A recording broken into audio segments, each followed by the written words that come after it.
लोगों का, सभी वैष्णव महाभागवतों का बहुत बहुत धन्यवाद और आप सभी श्रोताओं का भी बहुत बहुत धन्यवाद कि आप यहाँ पर आए हैं कथा सुनने के लिए। श्रीमद् भागवतम की कथा बहुत जगह होती है और बहुत तरह से होती है और आपने कई बार सुनी भी होगी, और हम थोड़ा सा अलग ढंग से करते हैं और उसका तरीका भी अलग है और कंटेंट्स भी अलग हैं। तो हो सकता है कि आप कई ऐसी बातें सुनेंगे जो आपने पहले सुनी ना हो, बट आपके लिए हम बाद में जो हैं वो टाइम रखते हैं, आप प्रश्न पूछ सकते हैं, कुछ भी, एनीथिंग। तो उसको क्लैरिफिकेशन करने के लिए अगर आपको लगे कि कोई चीज़ आपको कभी डाइजेस्ट नहीं हो रही है तो आप प्रश्न पूछ सकते हैं उसके लिए। और श्रीमद् भागवत की कथा एक्चुअल में मनोरंजन के लिए नहीं होता है। जनरली जो श्रीमद् भागवतम की कथा होती है आजकल, वो उसमें मनोरंजन बहुत होता है, ताम झाम बहुत है ना, बहुत सारी चीज़ें होती हैं, बट कथा जो है वो भगवान की कथा गायब हो जाती है।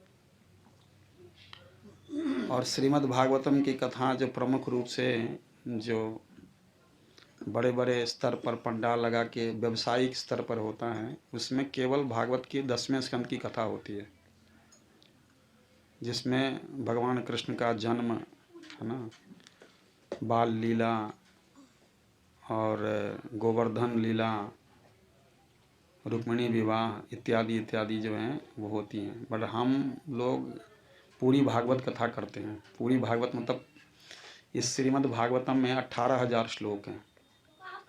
कितने? 18,000। तो 18,000 श्लोक और 335 अध्याय, तो 335 अध्याय, 18,000 श्लोक और 12 स्कंद। 12 स्कंद मतलब चैप्टर का डिवीज़न है ये, कि एक स्कंद में कितने चैप्टर होंगे। तो इस तरह से जो है इसमें, अब ऐसा क्यों करते हैं, तो श्रीमद् भागवतम क्या में जो 12 स्कंद हैं ये भगवान का पूरा शरीर है। ये भगवान श्री कृष्ण की बॉडी मानी जाती है इसको। भगवान जब इस धरती से जा रहे थे, इस धराधाम से, तो भगवान के साथ सब कुछ चला गया। श्री लक्ष्मी, धन, संपदा, धर्म, सब उनके साथ धीरे धीरे वापस जाने लगे।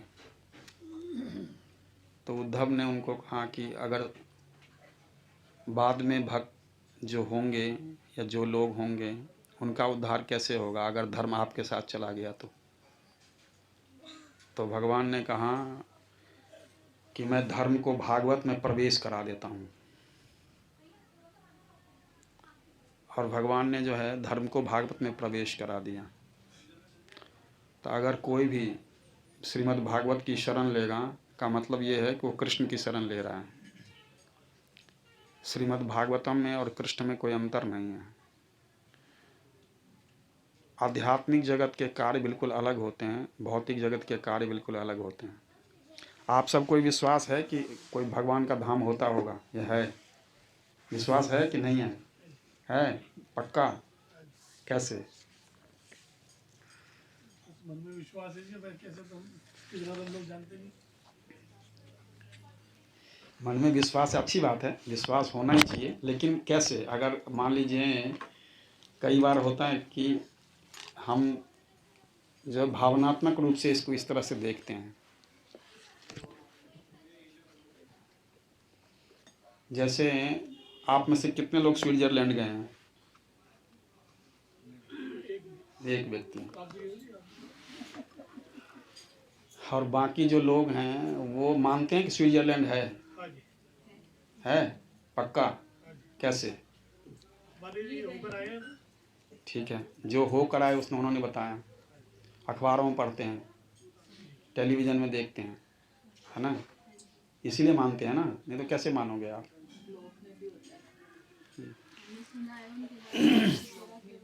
ग्लोब में भी है और सुना भी है। सेम भगवान का धाम भी एग्जिस्ट करता है।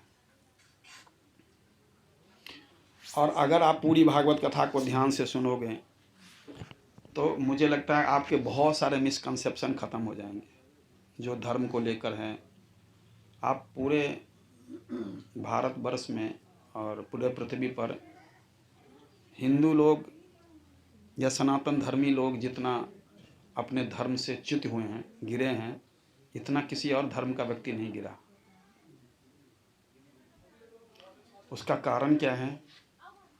धर्म के बारे में ना जानना, अज्ञानता। हमारे पास सबसे अच्छी चीज़ है, सबसे बड़ी चीज़ है, सबसे ऊंची चीज़ है, परंतु हम सबसे सबको बोरो करते हैं। आप देखोगे कि जो थोड़ा सा मैं इसलिए बता रहा हूँ आपको कि आप इस चीज़ को रिलेट भी कर पाओगे और ठीक से सुन भी पाओगे। भारतवर्ष में हिंदू लोग सभी जगह जाते हैं, मंदिर के अलावा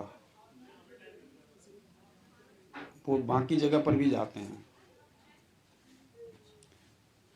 क्रिश्चियंस के चर्च में भी जाते हैं, वो जो एक मुसलमानों का मज़ार होता है वहाँ पर भी जाते हैं,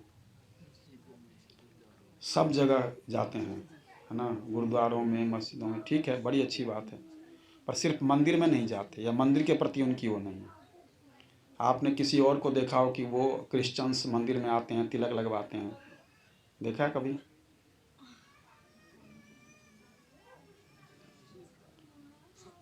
किसी मुसलमान को देखा हो यहाँ पर मत्था टेकते हुए? पर हम अजमेर में सबसे ज़्यादा हिंदू जाते हैं, मालूम है आपको? मैं वहाँ के डिस्ट्रिक्ट एडमिनिस्ट्रेटर एक ऑफिसर था, तो हम लोग वहाँ जा रहे थे, तो उन्होंने टैक्स लगाया हुआ था जो अजमेर के साथ एक और पुष्कर के लिए। तो मैंने कहा कि आपने यहाँ पर क्या टैक्स क्यों लगाया हुआ है? जो भी चुंगी, पता नहीं जो भी होता होगा। कह रहे हैं गवर्नमेंट के आमदनी का जरिया है। तो मैंने कहा अजमेर में क्यों नहीं लगाया? वहाँ से भी था और वहाँ से तो हम होके आए हैं। मैंने कहा हिंदुओं का तीर्थ स्थल है इसलिए। उन्होंने कहा नहीं, वहाँ भी तो सारे हिंदू ही जाते हैं। उस ऑफिसर ने मुझे बताया कि 85% लोग जो उस दरगाह में विजिट करने वाले हैं वो हिंदू हैं। अब सुन के बड़ा अजीब सा लगता है ये सब कुछ। तो कहने का मतलब ये है कि हम लोग हर जगह जा, पर अपने धर्म के विषय में, अपने चीज़ों के विषय में हम नहीं जानते। तो दो तरह के संसार होते हैं, एक आध्यात्मिक और एक भौतिक। आध्यात्मिक जगत वो जगत है जहाँ पर भगवान अपने पार्षदों, परिकरों और बाकी लोगों के साथ रहते हैं, और भौतिक वो जगत वो है जहाँ पर हम लोग रहते हैं। इसको भौतिक क्यों बोलते हैं, उसको आध्यात्मिक क्यों बोलते हैं? भौतिक जगत का मतलब, ये शब्द बार बार आएगा इसलिए मैं आज बता रहा हूँ आपको। भौतिक का मतलब होता है वो सारी चीज़ें जो नष्ट हो जाती हैं, कभी न कभी वो नष्ट हो जाएंगी। जैसे ये माइक है, ये नष्ट होगा एक दिन, 100 साल बाद हो जाए, 500 साल बाद हो जाए, 200 साल बाद हो जाए, नष्ट होगा। सेम हम सब के लिए ये सब कुछ भी है इस भौतिक जगत में। तो जिसकी अवधि है, जिसका ड्यूरेशन है, वो जो नष्ट होने का समय है, वो सारी चीज़ें भौतिक कहलाती हैं। और वो चीज़ जो नष्ट कभी नहीं होती उसको आध्यात्मिक बोलते हैं, स्पिरिचुअल बोलते हैं। उसमें दिव्यता होती हैं, इसीलिए वो नष्ट नहीं होता। जैसे हमारे ही शरीर के अंदर जो हम स्वयं हैं, अर्थात जो सोल है, वो दिव्य है, वो ट्रांसडेंटल है, वो स्पिरिचुअल है, वो नष्ट नहीं होता, है ना। लेकिन ये शरीर पेरिसेबल है, शरीर नष्ट होने वाला है, ये नष्ट होगा। तो जो पहले के 9 स्कंद हैं उनमें जो है भगवान के भक्तों के चरित्र और उसके माध्यम से बहुत सारे गहरे ज्ञान बताए गए हैं। 9वें स्कंद में भगवान राम की जो है वो चरित्र है और 10वें स्कंद में भगवान कृष्ण का चरित्र है। 11वें स्कंद में भगवान ने उद्धव को जो संदेश दिया था उसके बारे में वर्णन है। तो क्रमशः धीरे धीरे उसमें ऐसा क्यों है, क्योंकि जैसे भगवान को का दर्शन करना है मान लीजिए, तो हम चरण से शुरू करेंगे। दर्शन का ये प्रक्रिया होती है कि चरण से शुरू करके फिर ऊपर की तरफ जाना चाहिए। भगवान के दर्शन करने का कि पहले चरण दर्शन किए, फिर ऊपर, फिर ऊपर, फिर ऊपर, और फिर उसमें दर्शन करना चाहिए। तो इसी रूप में ये जो श्रीमद् भागवत गीता है, भागवतम की कथा है, शुरुआत कैसे हुई इसकी? श्रीमद् भागवतम की कथा की शुरुआत सृष्टि के आरंभ में जो है वो सृष्टि के आरंभ में भगवान ने इसका ज्ञान जो है ब्रह्मा जी को दिया था और वो उन्होंने 4 श्लोकों में बताया खाली। और ब्रह्मा जी ने उस ज्ञान को, उस भगवान के द्वारा बताए गए उस ज्ञान को 7 दिन तक उसको उन्होंने पाठ किया, 7 दिन तक उन्होंने उसको अध्ययन किया। तो तभी से ये 7 दिन की कथा जो है वो शुरुआत हो गई। तो सबसे पहली कथा मूल रूप में जब हुआ वो उद्धव जी ने किया था द्वारका की रानियों के लिए। जो भगवान की रानियां थीं उनके लिए, कुछ रानियां भगवान के साथ चली गई थीं, कुछ रानियों ने जो हैं वो ये सुनने के बाद कि भगवान चले गए हैं अपने आप को उन्होंने शरीर छोड़ दिया। और कुछ जो थी वो काफ़ी सारी वो थी वहाँ पर, तो वो सब बाद में वज्रनाभ, भगवान के कृष्ण के पुत्र थे प्रद्युम्न, और प्रद्युम्न के पुत्र थे अनिरुद्ध, और अनिरुद्ध के पुत्र थे वज्रनाभ। तो ये वज्रनाभ ने जो है वो मथुरा के राजा बने बाद में। और दोबारा से जब भगवान ने आदेश दिया कि ये द्वारका नगरी डूब जाएगी 7 दिन के बाद, ये कथा आएगी मैं तब मैं आपको विस्तार से बताऊंगा। तो वो जो है वहाँ से मथुरा में दोबारा से उन्होंने अपना शासन स्थापित किया। तो उन्होंने जो है वो उद्धव जी कुसुम सरोवर, अगर आप सब जानते हो तो ये गोवर्धन में है कुसुम सरोवर। हाँ, तो कुसुम सरोवर पे ये कथा उद्धव जी ने करी थी द्वारका की रानियों के लिए। ये पहली भागवत कथा थी फॉर्मल रूप में जो हुआ था, वो सबसे पहले यहाँ भी था। और अनिश्चितकालीन, मतलब बहुत लंबे समय के लिए हुआ था। ये कुछ समय के लिए नहीं हुआ था, बहुत लंबे समय के लिए हुआ था। जो दूसरी भागवत की कथा थी भगवान के जाने के बाद, भगवान जब स्वधाम चले गए उनके जाने के 30 वर्ष के बाद हुआ था वो कथा। वो कथा किसने करी? सुखदेव गोस्वामी ने परीक्षित महाराज को सुनाया।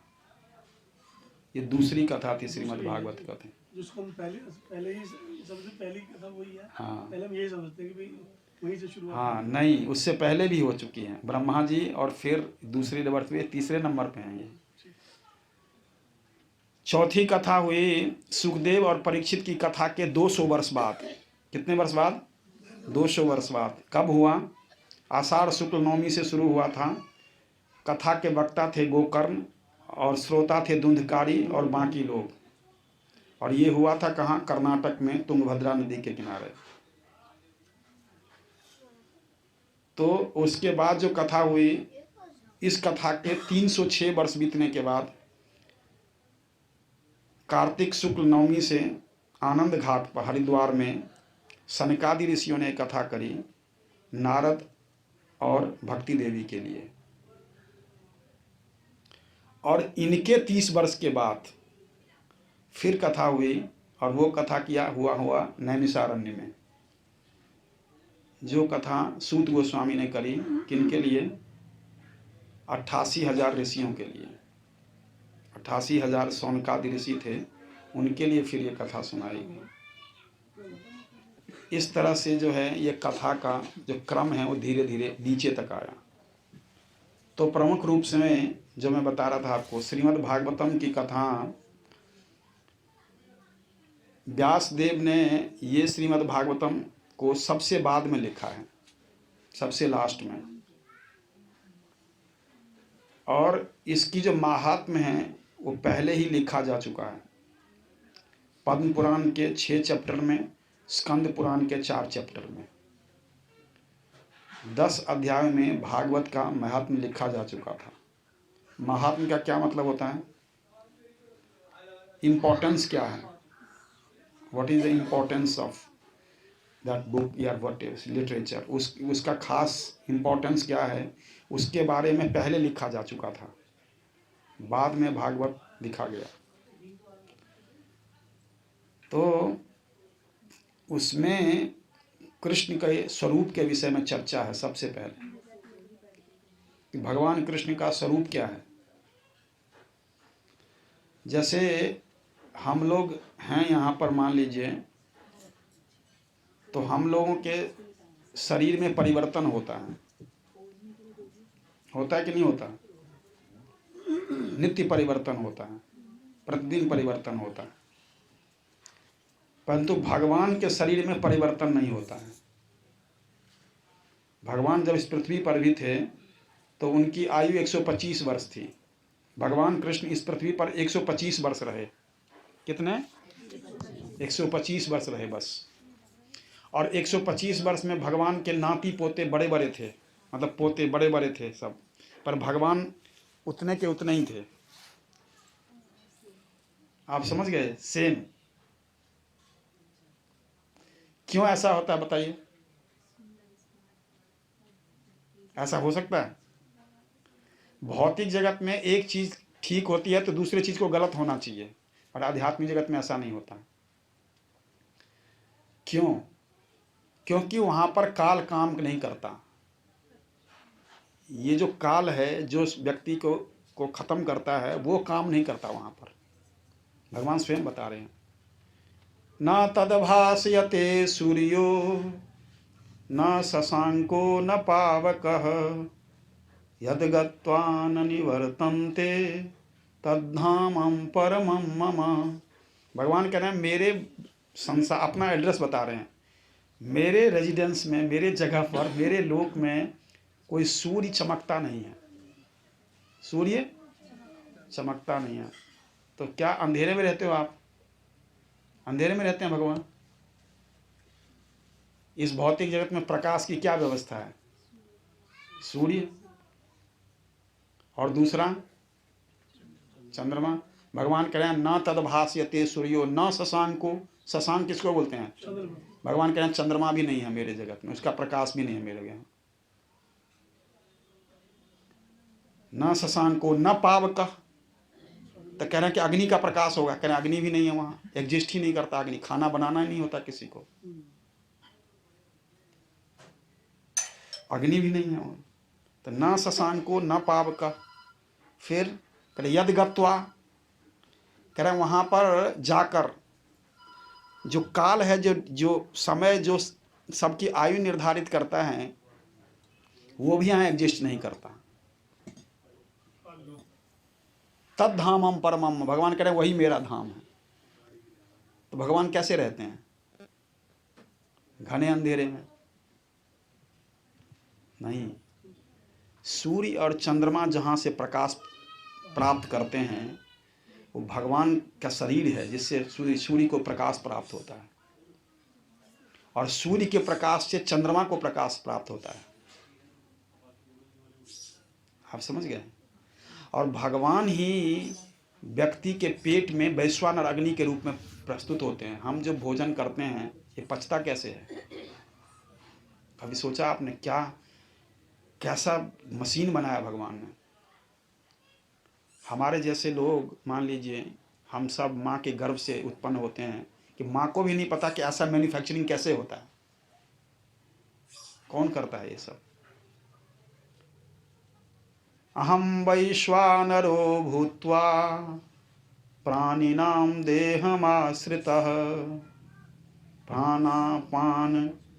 भगवान कह रहे हैं कि मैं ही वैश्वानर अग्नि के रूप में आपके उदर में होता हूँ और आपके भोजन को पकाता हूँ, क्योंकि आप में शक्ति नहीं है कि भोजन पचा लोगे। पचामि अन्नम चतुर्विधम। ऐसा क्या भगवान का जो धाम है, तो उस आध्यात्मिक लोक में सूर्य का जो प्रकाश है केवल पृथ्वी से शुरू होकर के ब्रह्मा जी के लोक तक होता है। उसके ऊपर न नीचे भी नहीं है और ऊपर भी नहीं है। तो हम लोग बीच में हैं, लटक रहे हैं, आप समझ गए। न नीचे हैं न ऊपर हैं। जैसे फर्स्ट माला वाला, सेकंड माला वाला, वो नीचे होता है ना ऊपर होता है, बीच में लटक रहा होता है। तो क्या है कि पृथ्वी जो है वो बीच में है, बीच का लोक है ये। हमारे से नीचे 7 लोक हैं, हमारे से ऊपर 6 लोक हैं। आपको बता इसलिए रहा हूं तभी आप समझ पाओगे कि एक्चुअल में भागवत क्या बताना चाह रहा है। ये कवरिंग है। मान लीजिए, देखिए हम जहां पर हैं इस पृथ्वी पर, इससे नीचे 7 लोक है। अतल, वितल, सुतल, तलातल, महातल, रसातल और पाताल। और इससे ऊपर है भुवः, स्वः, महः, जनः, तपः और सत्यम। हम बीच में हैं, नीचे भी ऊपर भी लोक हैं। और इन सब लोकों के ऊपर फिर ऐसे कवरिंग होती है, पूरा कवर्ड होता है। 7 लेयर होते हैं इसके। कितने? 7 लेयर्स होते हैं इसके। और एक लेयर दूसरे लेयर से 10 गुना ज्यादा मोटा होता है, 10 टाइम्स थिक। एक लेयर से 10 गुना। जो सबसे पहला लेयर पृथ्वी का होता है। ये थोड़ा डाइजेस्ट करना मुश्किल है, बट आप समझने का प्रयास करिए। और इन ऐसा एक ब्रह्मांड बना करके फिर इसको डाल देते हैं। और इसके अंदर एक शिव, एक ब्रह्मा, एक विष्णु और बहुत सारे देवता का कैबिनेट है ना, सप्त ऋषि, ये सब अंदर रखा जाता है ताकि इस ब्रह्मांड को रन करेगा। जैसे एक देश में राष्ट्रपति भी है, प्रधानमंत्री भी है, कैबिनेट भी है, ये भी है, वो भी है, तभी वो देश को रन करने के लिए। तो इस भौतिक जगत को रन करने के लिए भी भगवान ने इस तरह का सिस्टम बनाया हुआ है। यहाँ तो आपको रिपोर्ट करना पड़ता है, उसको जासूस रखने पड़ते हैं, तब गवर्नमेंट को कुछ पता लगता है। वहाँ इसकी कोई जरूरत ही नहीं है। सहस्र शीर्षा पुरुष सहस्राक्ष सहस्रपात। भगवान के हजारों हाथ हैं, हजारों पैर हैं, हजारों स्थितियां हम सोच भी नहीं सकते। भगवान की शक्ति को बोला जाता है इनकंसीविएबल, अचिंत्य शक्ति। अचिंत्य का मतलब होता है आप जिसका चिंतन नहीं कर सकते, चिंतन में भी नहीं आएगा। इतनी शक्तियां होती हैं भगवान की, inconceivable. You can not think even कि हाउ द कृष्णा वर्क्स, वो कैसे काम करते हैं इस भौतिक जगत में। जैसे अंबानी ने अपने सारे ऑफिस को नहीं देखा होगा उसने, एक ही जगह पर, क्योंकि आपको ये एग्जांपल आसानी से समझ में आएगा। वो एक ही जगह पर बैठ करके ऑपरेट करता है, कभी कभी कहीं जाकर कहीं विजिट करता है। तो एक आदमी की इतनी हैसियत है, तो आप सोचिए भगवान की कितनी हैसियत होगी, नहीं? तो ये तो इस भगवान जो हैं यही बता रहे हैं इसमें। तो भगवान का जो लोक है और भगवान का जो स्वरूप है वो नित्य किशोर होता है। भगवान उससे ऊपर कभी होते नहीं हैं। क्यों? क्योंकि वहाँ जो है वो काल का सिस्टम नहीं है और दिन रात नहीं होता है, समय की गणना नहीं है वहाँ पर। 10 बज गए ये काम करना है, 12 बज गए ऐसा काम करना है ना। कुछ चीज़ें तो आप इस भौतिक जगत में भी देख सकते हो। आप नॉर्वे, फिनलैंड और स्वीडन, नाम सुना है आपने? यूरोपियन कंट्री में 3 देश हैं ये जो नॉर्दर्न हेमिस्फीयर के पास हैं। ये इन तीनों कंट्रीज में 6 महीने का दिन और 6 महीने का रात होता है। मालूम है आपको? 6 महीने तक दिन ही रहता है ये और 6 महीने तक रात रहता है। तो अब यहाँ ये सब चीज़ें होती, भगवान के जगत में आप सोचिए क्या क्या नहीं होता होगा। और भगवान का ऐश्वर्य समझिए, जब अमेरिका का प्रेसिडेंट यहाँ आता है तो आपको पता है वो इंडिया के कार में भी नहीं चढ़ता, मालूम है कि नहीं मालूम है? वो भारत के कार में भी नहीं चढ़ता। जब अमेरिका का प्रेसिडेंट आता है तो वो खुद कार भी वहीं से आता है, सिक्योरिटी ऑफिसर, मेडिकल ऑफिसर, ये वो। तो भगवान जब आते होंगे, इस एक एक थर्ड क्लास के आदमी की इतनी औकात है, जो स्वयं भगवान उतरते होंगे तो क्या क्या नहीं आता होगा यहाँ पर, आप सोचिए। जब भगवान को उतरना होता है तो धाम पहले प्रकट होता है। जैसे अमेरिका का प्रेसिडेंट विजिट करता है, इवन इंडिया का प्राइम मिनिस्टर विजिट करता है, तो सिक्योरिटी वाले पहले चले जाते हैं, चीज़ें पहले चली जाती हैं, ऑफिसर पहले तैयार रहते हैं, रिसीव कौन करेगा, कहाँ पर करेगा, कहाँ ठहरेंगे, कैसे करेंगे, क्या सब फिक्स है।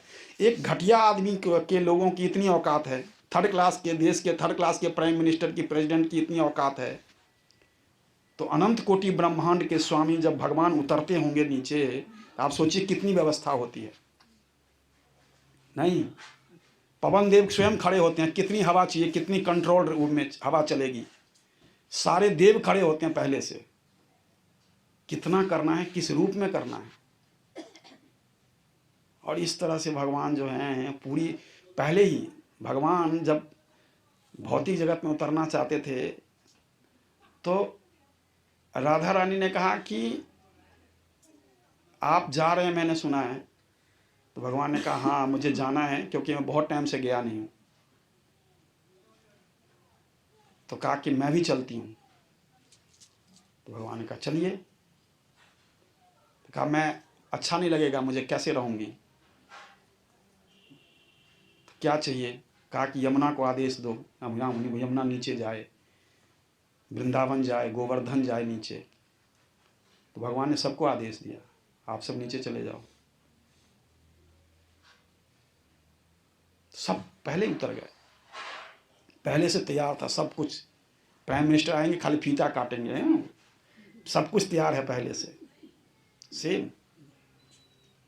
और भगवान तब उतरते हैं जब धाम प्रकट हो जाता है, सब लोग प्रकट हो जाते हैं, माता पिता ये सब पहले से प्रकट है, सब कुछ हो गया है कि देन फाइनली कहा जाता कि ठीक है आप आइए। अब तब भी नहीं आए भगवान। भगवान ने बलराम को भेजा, जिस देवकी के गर्भ में मैं जा रहा हूँ उस गर्भ को क्लीन करो। वैसे वो भक्त थी, बलराम जो है उनके गर्भ में जा कर के वो गर्भ से बाहर आते हैं, फिर उन गर्भ को स्थानांतरित किया जाता है। ये 10वें स्कंद में कथा आएगी आपको। और फिर भगवान जो हैं कहते हैं कि ठीक है अब मैं जाऊंगा। तो इतनी बड़ी मतलब भगवान श्रीमद् भागवतम जो हैं वो भगवान का इसीलिए बॉडी माना जाता है। और भगवान जो है नित्य किशोर हैं, नटवर जो उनका टेढ़े खड़े हैं, है ना। और तीसरा क्या है, बेनुकर, बेनु मतलब बोलते हैं बंसी को, वो उनके हाथ में है। और गोप वेशधर, गोप का वेश है, अर्थात ग्वाले का वेश है। ये भगवान का ओरिजिनल स्वरूप है। आप जितने भी देखोगे, जितने भी आप मंदिर में जाओ, किसी भी मंदिर में कहीं पर भी जाओ, और किसी भी आप हमेशा क्या देखोगे कि हर देवी देवता से लेकर के भगवान तक में सबने अपने हाथ में वेपन रखा हुआ है कि नहीं? उनके हाथ में हथियार होते हैं सबके, कोई भी हो। आप देख लीजिए, कृष्ण के हाथ में है, क्यों? एक व्यक्ति जर्मनी से आया था, तो उसने सब जगह गया, जैसे सनातन धर्म को समझने के लिए, तो कई जगह गया, कई जगह पर गया। तो उसने बोला कि भाई रियल में तुम्हारा ये सब जो है वो कौन है, भगवान कौन है इसमें से? बड़े सारे हैं। तो सब जैसे जो समझाने वाला था उसने बोला सभी भगवान है। क्या सभी कैसे भगवान हो सकते हैं? कोई एक ही आदमी सारे घर के मालिक हो जाएंगे तो घर में घर चलेगा कैसे? तू भी रानी मैं भी रानी, फिर कौन भरेगा घर का पानी? अब सभी रानी हो जाएगा तो फिर काम कैसे होगा भौतिक जगत में या आध्यात्मिक जगत में? काम तो होना चाहिए। फिर उसने कहा कि मुझे लगता है ये बांसुरी वाला है, यही बॉस होगा। कहा कैसे? कहता देख भाई, सबने हथियार उठा रखे हैं, सब अपने एकदम अटेंशन में है, वो आराम से बांसुरी बजा रहा है ना।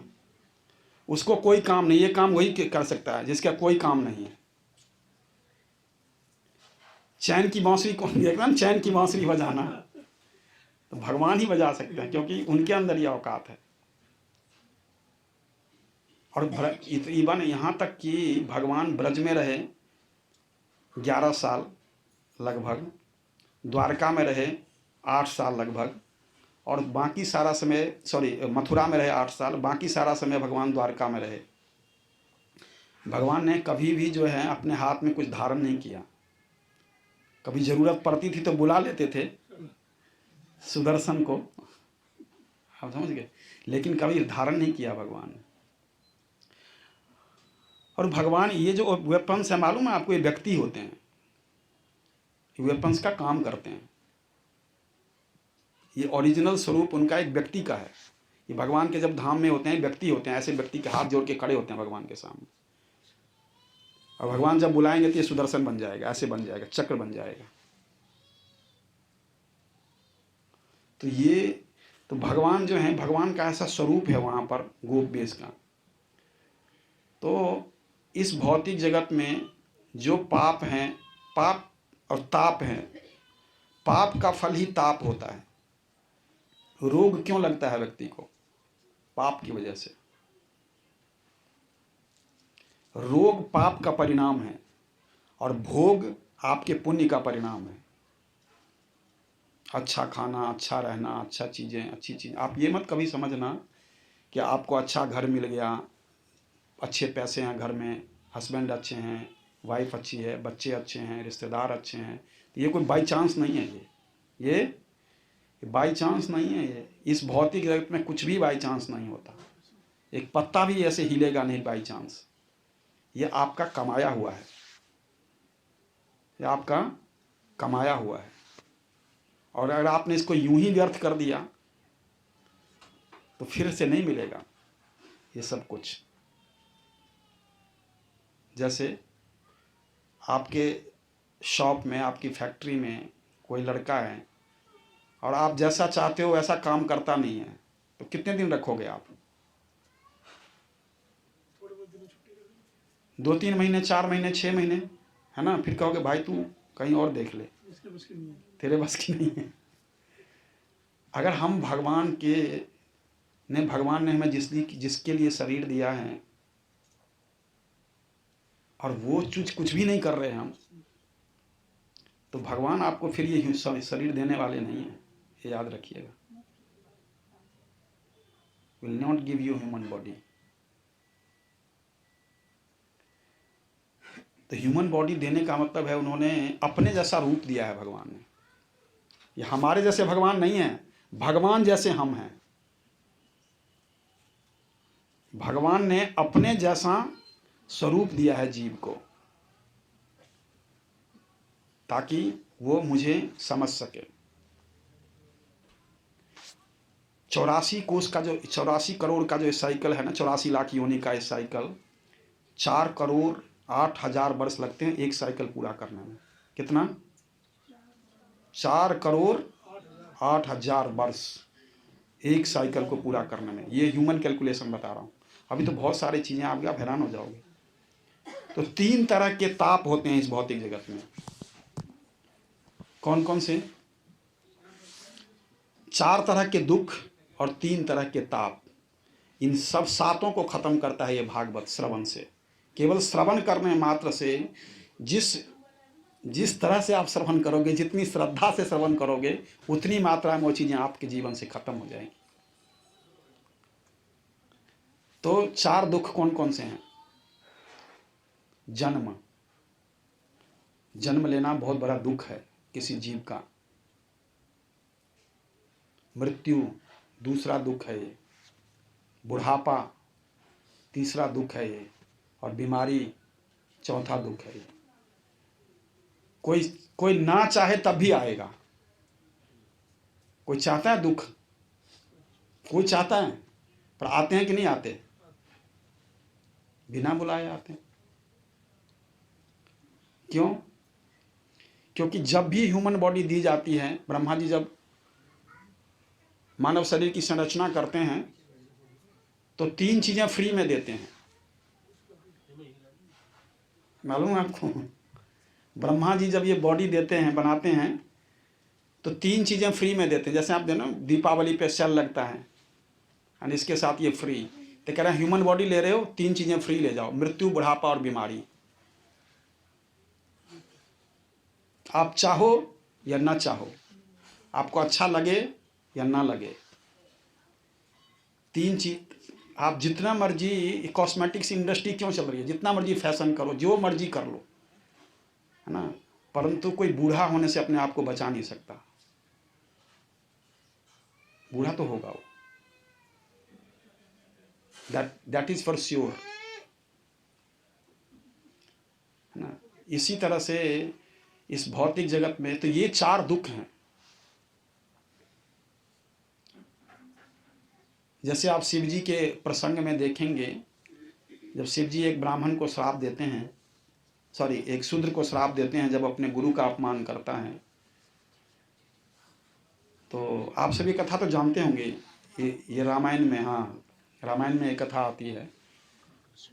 तो उसमें वो कहते हैं कि कभी जो है, जब उनके गुरु फिर प्रार्थना करते हैं उनसे कि क्षमा कर दीजिए इस व्यक्ति को, इसने गलती करी है, कह रहे ठीक है मैं क्षमा तो कर देता हूँ, परंतु मैं अपना श्राप वापस नहीं लूँगा।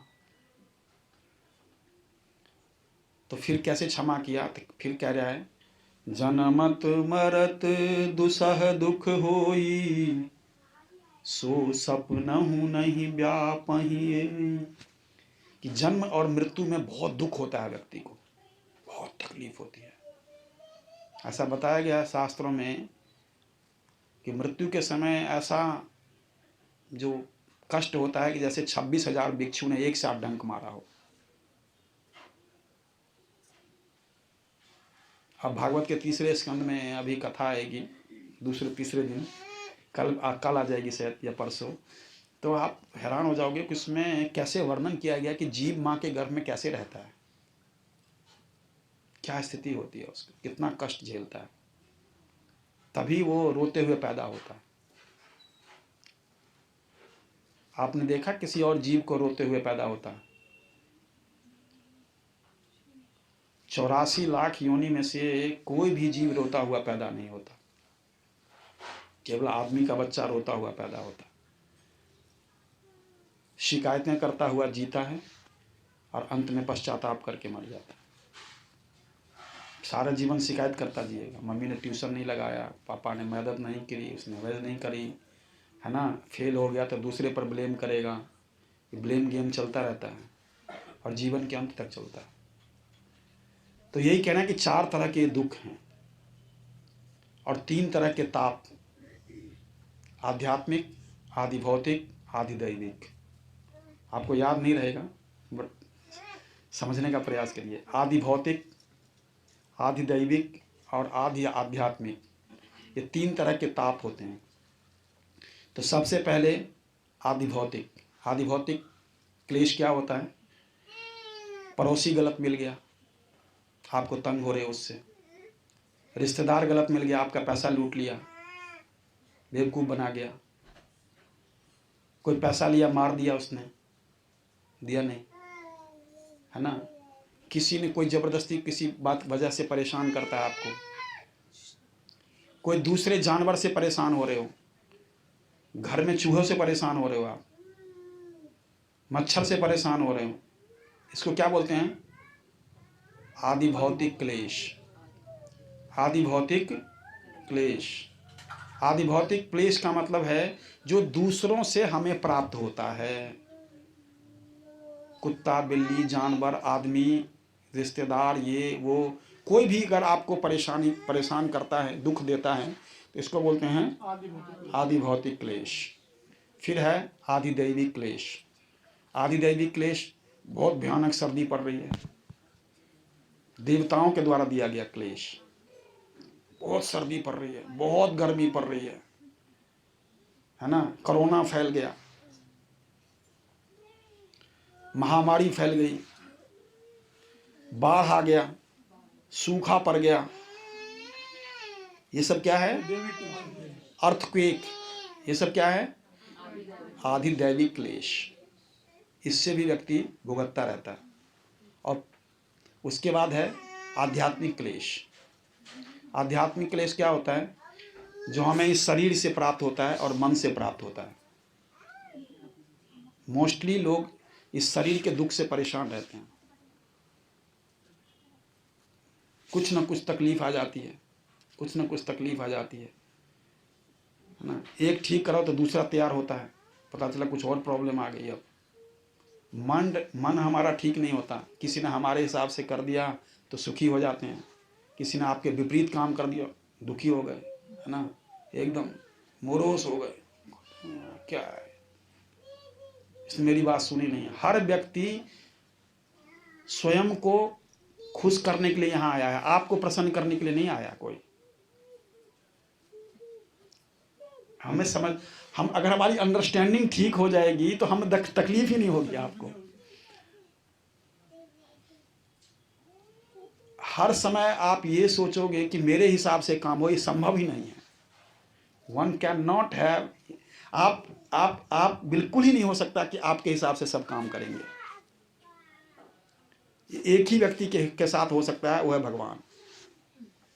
बाकी किसी के साथ नहीं होता है कि वो जो सोचता है वैसा हो जाएगा, वो जो चाहता है वैसा हो जाएगा। तो हम कुछ चीज़ें हमारे साथ हो जाती हैं। आप देखो ना, आजकल कितने ज़्यादा सुसाइड हो रहे हैं। उसको लगता है मैं तो ठगा गया, मैं वैसे ही भगवान ने बड़ी छोटी जिंदगी दे रखी है, उसमें भी सुसाइड कर लेता है। तो भगवान ने जो स्वतंत्रता दी है उसका दुरुपयोग कर रहा है। तो ये है आध्यात्मिक क्लेश, जो हमें शरीर से और मन से प्राप्त होता है। क्योंकि आप मन में ही आपको किसी को देख के द्वेष होता है। देखो, मन का 3 ही काम है, थिंकिंग, फीलिंग और विलिंग। सोचना, अनुभव करना और इच्छा करना। आप समझ गए? तो ये काम मन करता है। और हमारा मन ठीक नहीं है, हमारा मन स्वस्थ नहीं है, तो क्या है कि हम ठीक से, ये हमारे लिए काम करेगा नहीं। फिर आप छोटे छोटी बातों पे दुखी हो जाओगे। भाई साहब ने मेरी बात नहीं मानी, दुखी हो गया। तो कहने का मतलब ये है कि ये मैच्योरिटी लानी पड़ेगी। तो ये जो 3 तरह के क्लेश हैं और जो 4 तरह के दुख हैं, इन 7 का समन होता है श्रीमद् भागवतम को सुनने से। ये बताने का पर्पस यही था। इस 7 का समन क्या होता है? समन होता है अर्थात खत्म होता है कैसे? भागवत के श्रवण से। ये श्रीमद् भागवतम में जो हम लोग कथा करते हैं, तो इसमें स्कंदों की तुलना की गई है। तो पहला और दूसरा स्कंद जो है भगवान के चरण हैं, तीसरा और चौथा भगवान के 2 जांघ हैं, 5वां भगवान का उदर है, 6ठा भगवान का हृदय है, 7वां और 8वां भगवान की 2 भुजाएं हैं, 9वां कंठ है भगवान का, और 10वां भगवान का मुखमंडल है, और 11वां भगवान का मस्तक है, और 12वां मुकुट है। तो ये 12 स्कंद हैं इसमें। इसीलिए जो सामान्यतया जो कथाकार लोग हैं वो सीधे 10वें स्कंद पे जाते हैं। पीछे से नीचे से शुरू हुआ नहीं कुछ भी, और सीधे जा कर के वो 10वें स्कंद में कथा। इसीलिए भागवतम सैकड़ों बार सुनने के बाद भी किसी को समझ में नहीं आता था क्या इसमें। तो अपने कुछ चीज़ों को लेकर मत सुनिए। आपके पास अभी जो ज्ञान आपने सुना है, जो चीज़ें आपने सुनी है इसके बारे में, उसको थोड़ा साइड कर दीजिए, फ्रेश सुनिए इसको, और फिर उसमें ना समझ में आए तो पूछिए। और सिर्फ पूछने का मतलब यह है कि ये लॉजिकल भी होगा और मैं आपको शास्त्रीय प्रमाण भी दूंगा कि क्यों ऐसे चीज़ें कही गई हैं, क्यों बोला गया है सब कुछ। इस तरह से जो है भगवान इस भौतिक जगत में, तो जो ताप है वो पाप का परिणाम होता है। हम पाप करेंगे तो हमारे शरीर में, हमारे घर में उसी के हिसाब से ताप आता है। क्योंकि इस भौतिक जगत में आप जो कुछ भी करते हैं उसका आपको कर्म करने का पूरा अधिकार है, कुछ भी कर सकते हो आप, और उसके बाद क्या होगा उस पर आपका कोई अधिकार नहीं होगा, है ना। वो फिर व्यक्ति दूसरे व्यक्ति के अधिकार क्षेत्र में है कि उसको कैसे वो व्यक्ति उसको देखेगा। तो भगवान की प्रमुख जो दो लीलाएं हैं वो दो तरह की लीलाएं हैं भगवान की, एक सृष्टि लीला और एक है रास लीला।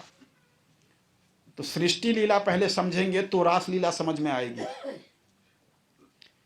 नहीं तो समझ में नहीं आएगी रास लीला। तो इसमें सृष्टि लीला में क्या है कि भगवान ने सृष्टि की रचना क्यों की, क्यों की होगी, आप बताइए क्यों की होगी भगवान ने सृष्टि की रचना आपके हिसाब से? नहीं आप बताइए, आपको ऐसा लगता है ना भगवान ने सृष्टि की रचना की है ना? Yes no? वाई? क्यों किया उन्होंने? ऐसा पर्पस होगा ना। देखो शास्त्र में कहा गया प्रयोजनम अनुद्दिश्य मंदोपि न प्रवर्तते। बिना प्रयोजन का कोई मूर्ख भी कोई काम नहीं करता, तो भगवान कैसे करेंगे? मूर्ख भी बिना एम के, बिना ऑब्जेक्टिव के कोई कार्य नहीं करता, भगवान कैसे करेंगे सृष्टि? क्यों किया सृष्टि भगवान? समझने का प्रयास करिए बहुत।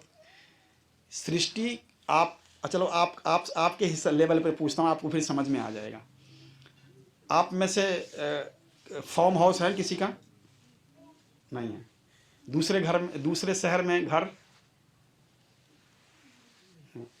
जनरली लोग फार्म हाउस बनाते हैं कि नहीं बनाते हैं? बहुत सारे लोग बनाते हैं। क्यों बनाते हैं?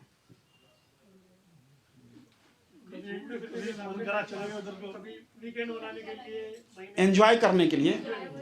सिंपल है, एंजॉय करने के लिए। मैं कई, हाँ जी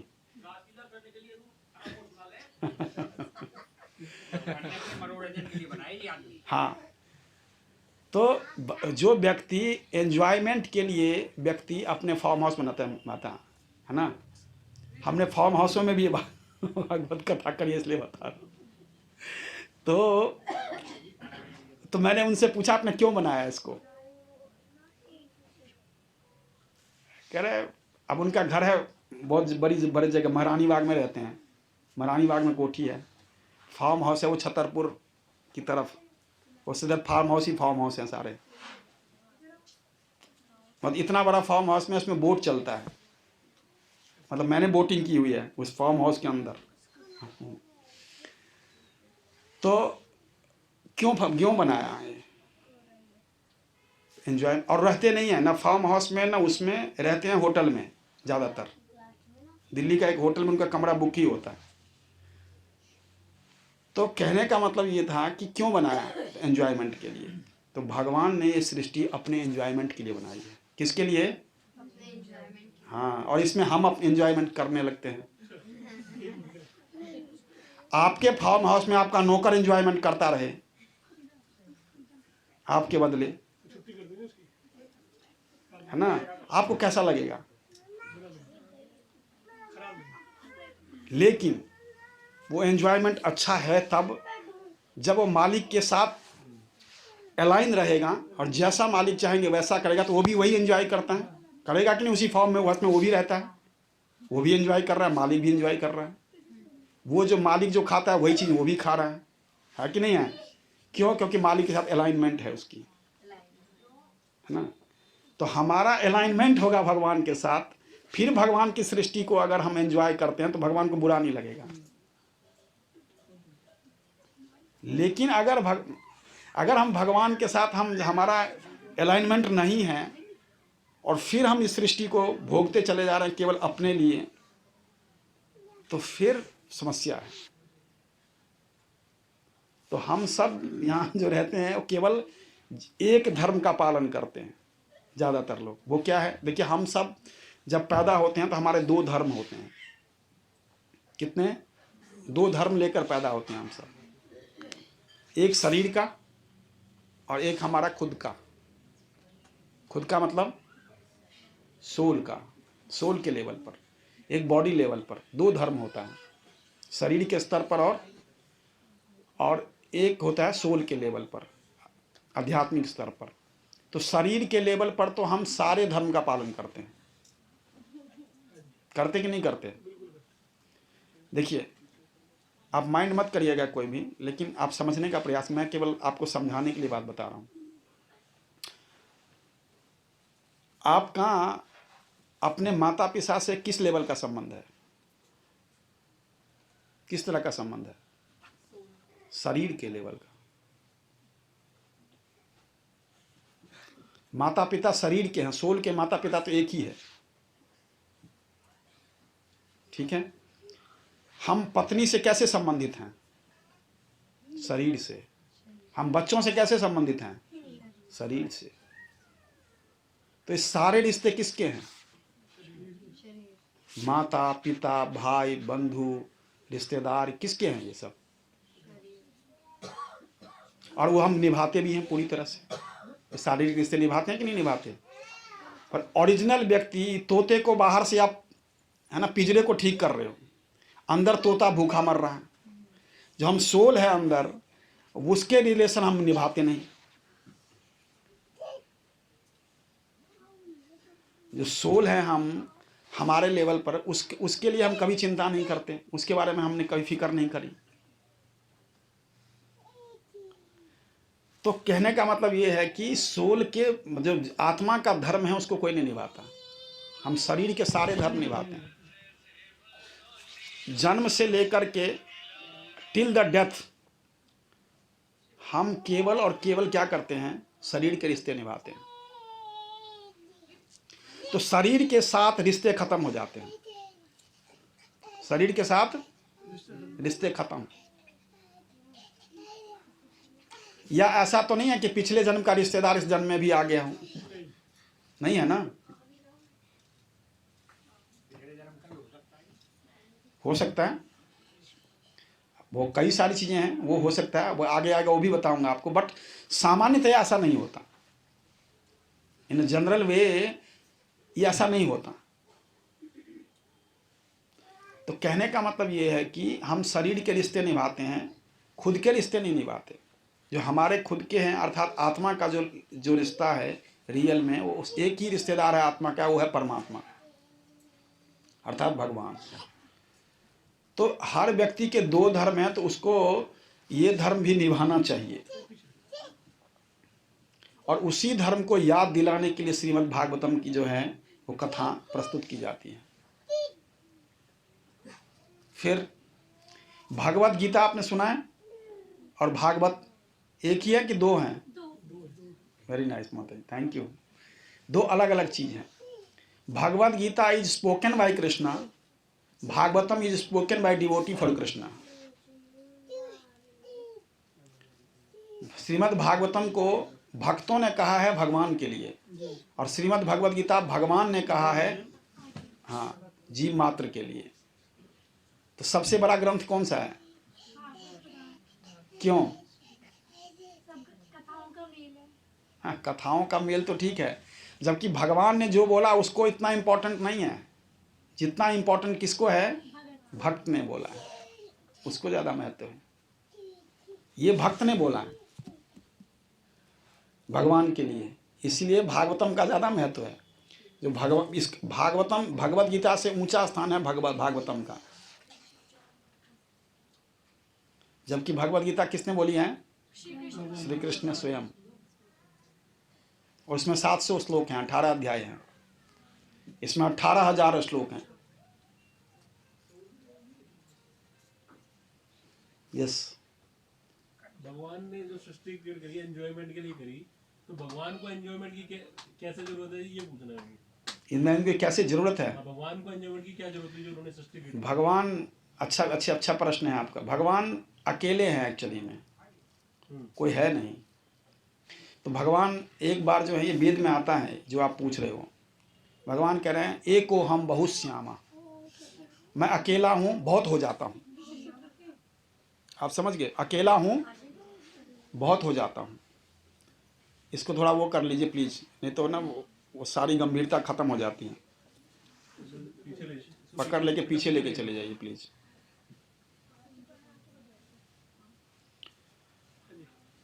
तो भगवान, अच्छा बहुत अच्छा प्रश्न। तो भगवान ने ये सोचा कि मैं अकेला हूं बहुत सारा हो जाता हूं,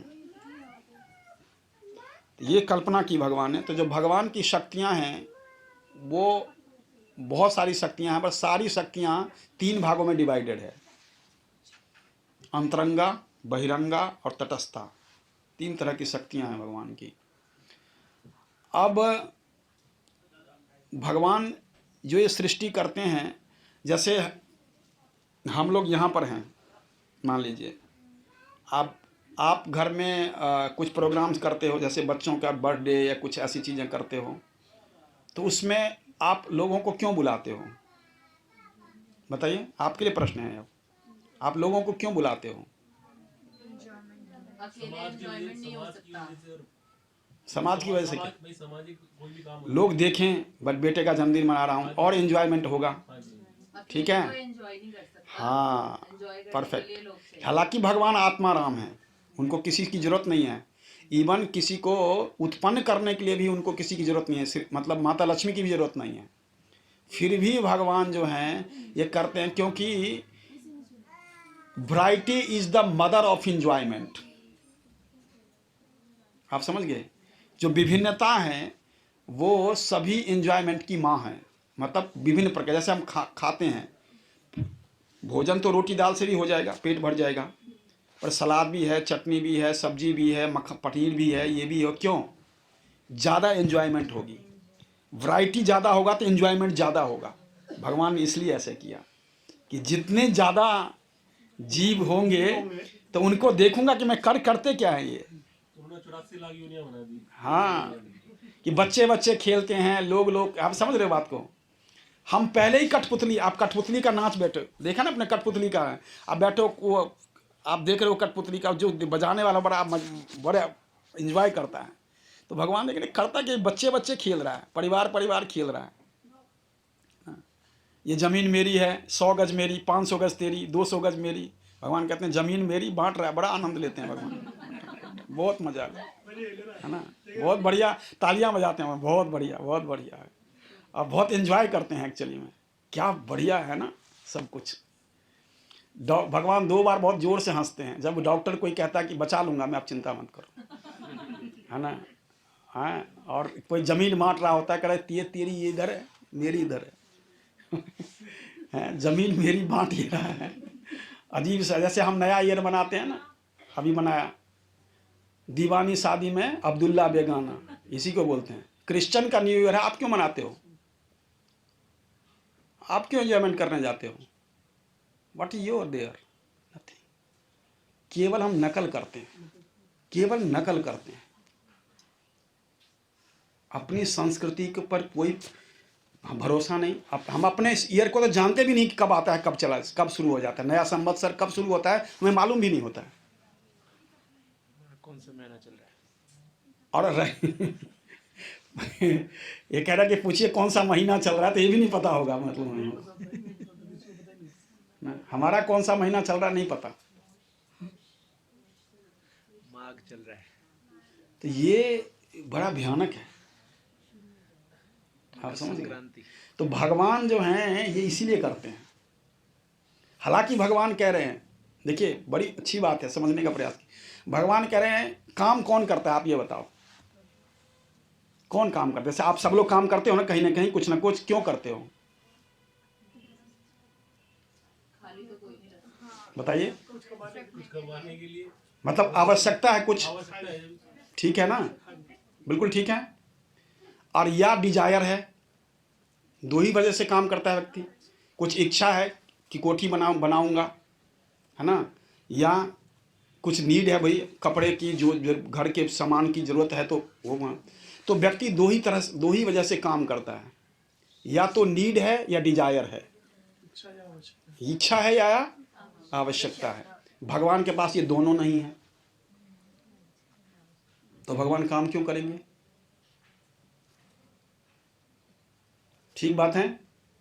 भगवान खुद ही कह रहे हैं, न मे पार्थास्ति कर्तव्यम त्रिशूलेषु किंचन नानवाप्तमवाप्तव्यम वर्त एव च कर्मणि।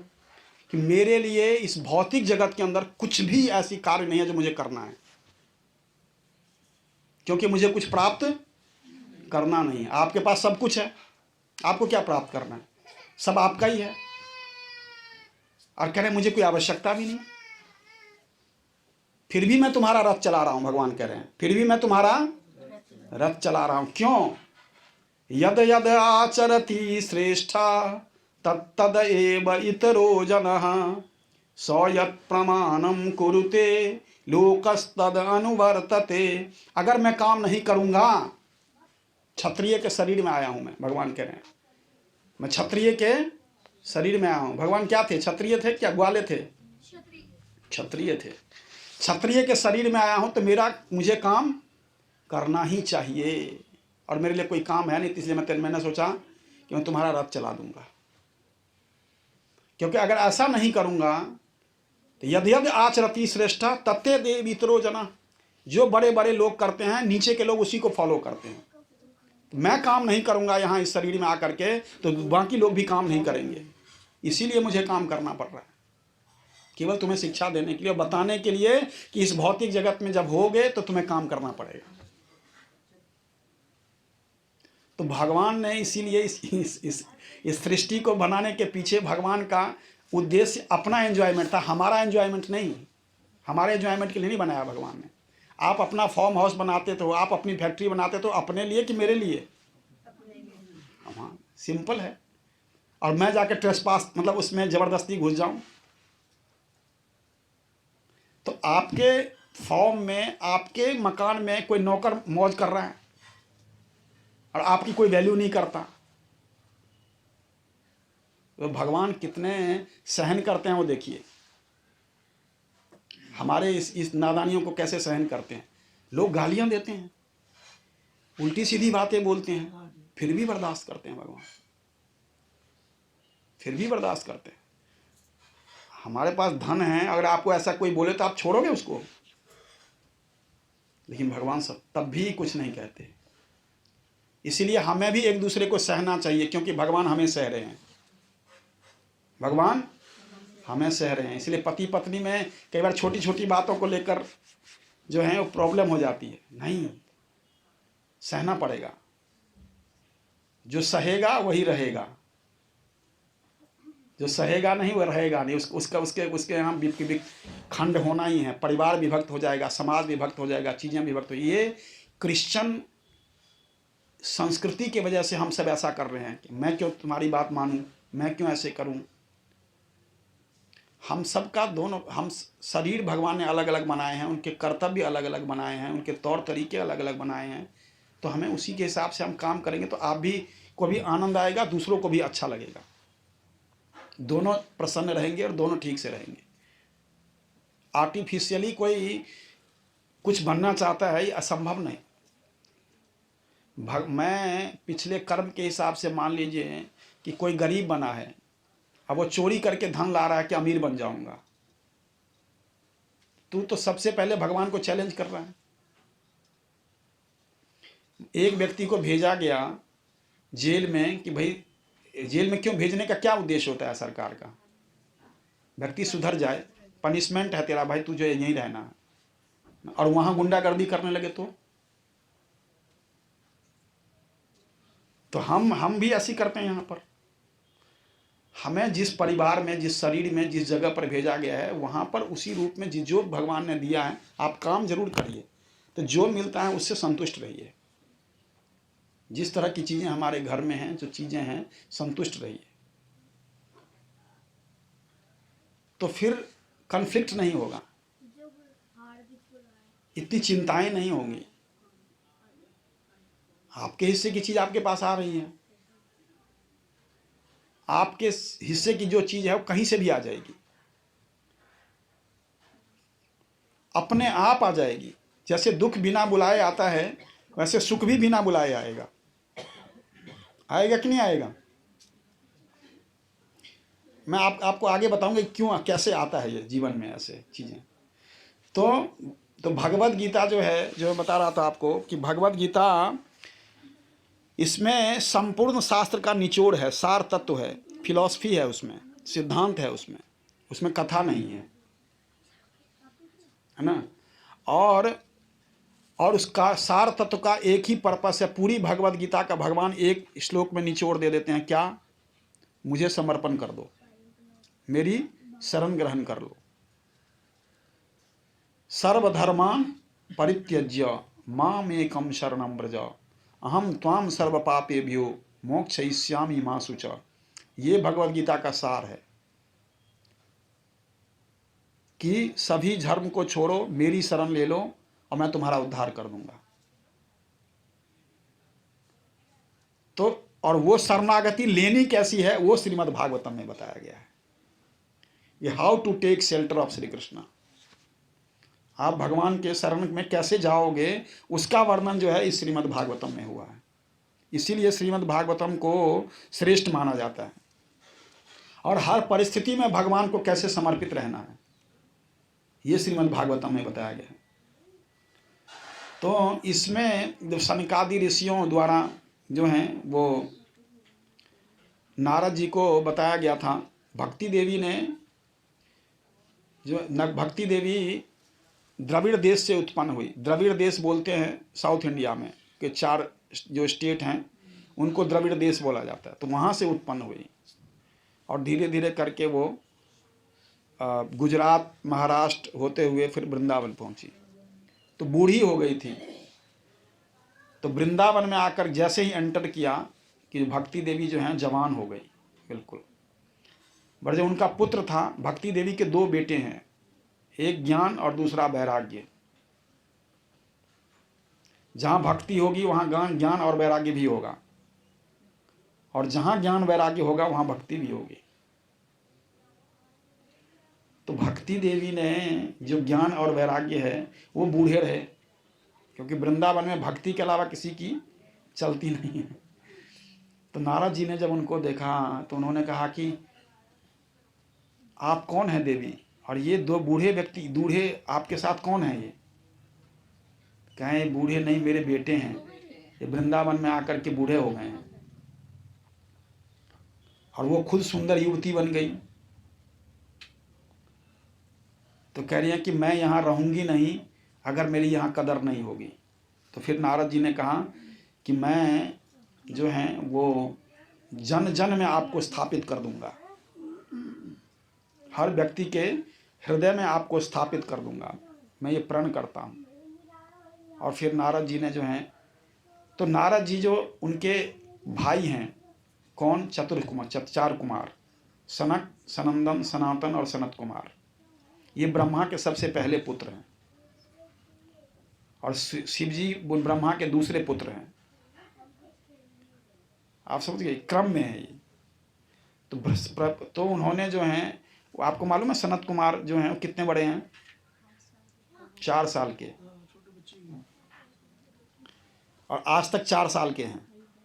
उनकी उम्र होगी तकरीबन 200-400 करोड़ वर्ष, पर हैं वो 4 साल के अभी भी, इतने ही रहते हैं वो। क्यों? क्योंकि उन्होंने अपने आप को श्राप दे दिया था, चारों ने। स्वयं को किसी ने श्राप दिया आज तक? उन्होंने दिया। क्यों? जब ब्रह्मा जी ने उनसे कहा कि आप सृष्टि करो, प्रजा को बढ़ाओ, उन्होंने कहा कि हम प्रजा को बढ़ाने वाले नहीं हैं, हम विवाह नहीं करेंगे, हम तो आजीवन ब्रह्मचारी रहेंगे। तो ब्रह्मा जी को बहुत क्रोध आ गया इस बात से। पहला पुत्र सृष्टि का, और वही व्यक्ति बात मानने से मना कर दिया। तो ब्रह्मा जी जो है, क्रोध जो आया उनको, तो वो क्रोध को उन्होंने रोक लिया। भगवान ने बोला था क्रोध मत करना, तो क्रोध यहाँ पर आ गया उनके, और यहाँ से फूट करके जो है शिव जी उत्पन्न हो गए। तो रुद्र उत्पन्न हुए। तो रुद्र का मतलब होता है रोना। तो रोने लगे तो ब्रह्मा ने कहा कि रोते क्यों हो, सृष्टि करो। तो कहा ठीक है सृष्टि करूँगा। तो बहुत सारे भूत प्रेत पिशाच बना दिए। ब्रह्मा ने कहा रुको रुको रुको रुको भाई, ये सृष्टि नहीं करनी है ना, आप रुक जाओ आपको। तो उनको रोका, फिर ये वाली सृष्टि नहीं करनी थी ना। तो भूत प्रेत और पिशाच की जो सृष्टि हो गई वो हो गई थी वहाँ पर। तो इन्होंने जो है उन्होंने सोचा कि ब्रह्मा जी की अब तो बात मानी नहीं, अब तो बेचारे से श्राप दिया नहीं, तो हम खुद को ही श्राप देते हैं कि अगली बार से बोलेंगे ही नहीं, हम बड़े ही नहीं होंगे तो कभी विवाह के लिए बोलेंगे नहीं। तो उन्होंने खुद को ही श्राप दे दिया कि हम हमेशा ऐसे ही रहे, हम चारों, वो चारों आज तक ऐसे ही हैं। तो उन्होंने खुद को श्राप दिया था। तो इन सनकादि ऋषियों को नारद जी मिलने गए, कहाँ पर? बद्रीनाथ में। तो बद्रीनाथ में गए, उनको अप्रोच किया, कहा कि जो ज्ञान और वैराग्य है भक्ति का पुत्र, वो बिल्कुल बूढ़ा हो गया है और भक्ति देवी की स्थिति भी ठीक नहीं है बाकी जगह पर, वृंदावन के अलावा, तो क्या करें? तो कहा उन्होंने कि आप उपाय करो, वेद का मंत्र सुनाओ, ये पाठ करवाओ, ये मंत्र जपवाओ। कहा सब कर लिया। नारद जी ने कहा बिल्कुल ठीक नहीं हो रही। कहा फिर ठीक है, उनको श्रीमद् भागवतम सुनाओ।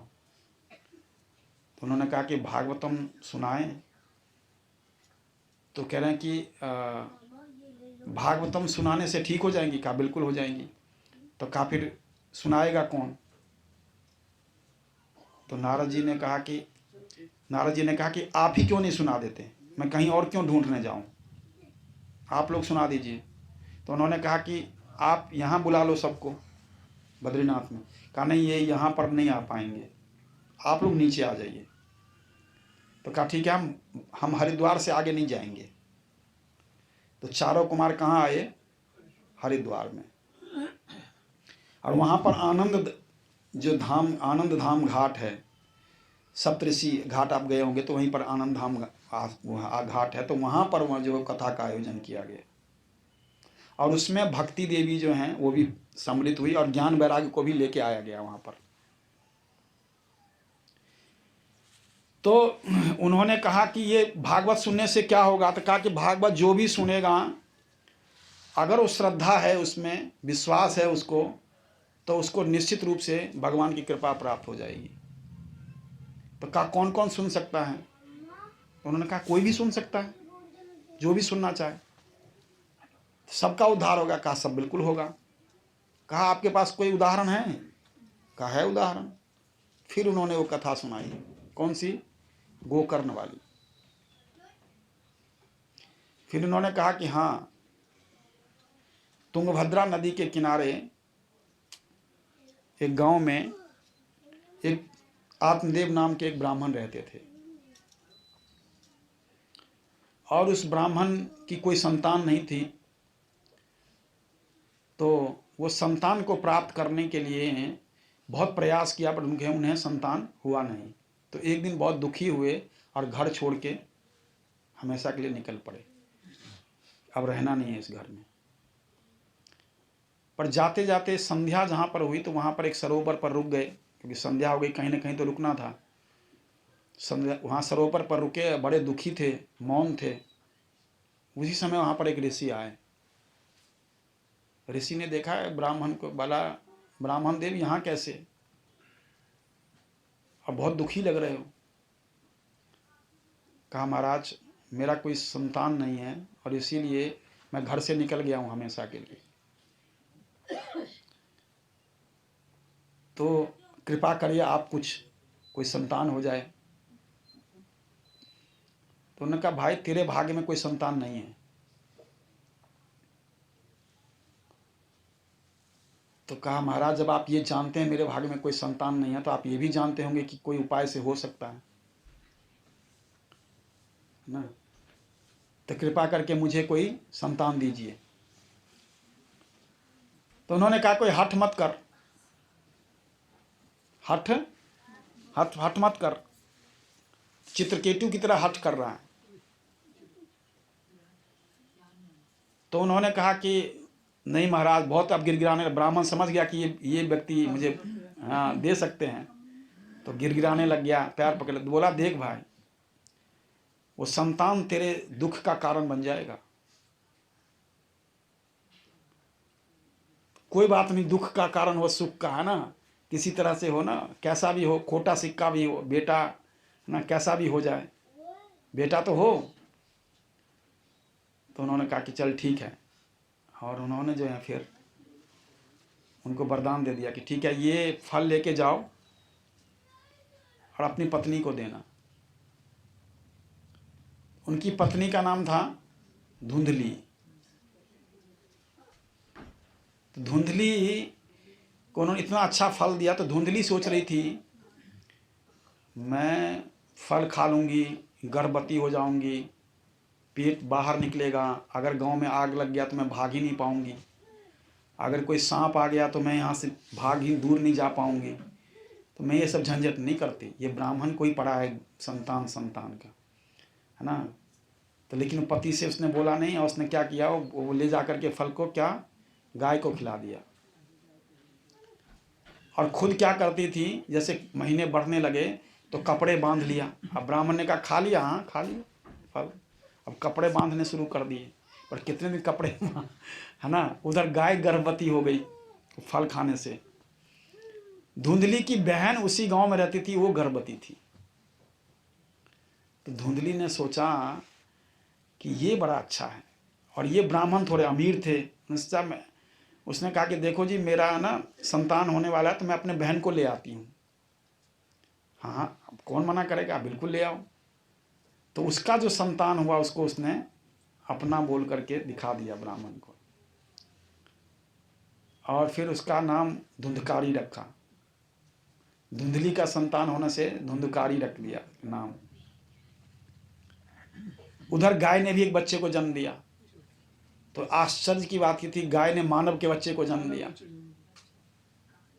खाली कान उसका गाय की तरह था, इसीलिए उनका नाम हो गया गोकर्ण। गाय की तरह जिसका कर्ण हो, अर्थात कान हो, तो वो हो गए गोकर्ण। तो गोकर्ण जो हैं वो बहुत सुंदर भी थे, बहुत सुशील थे, बहुत सभ्य थे।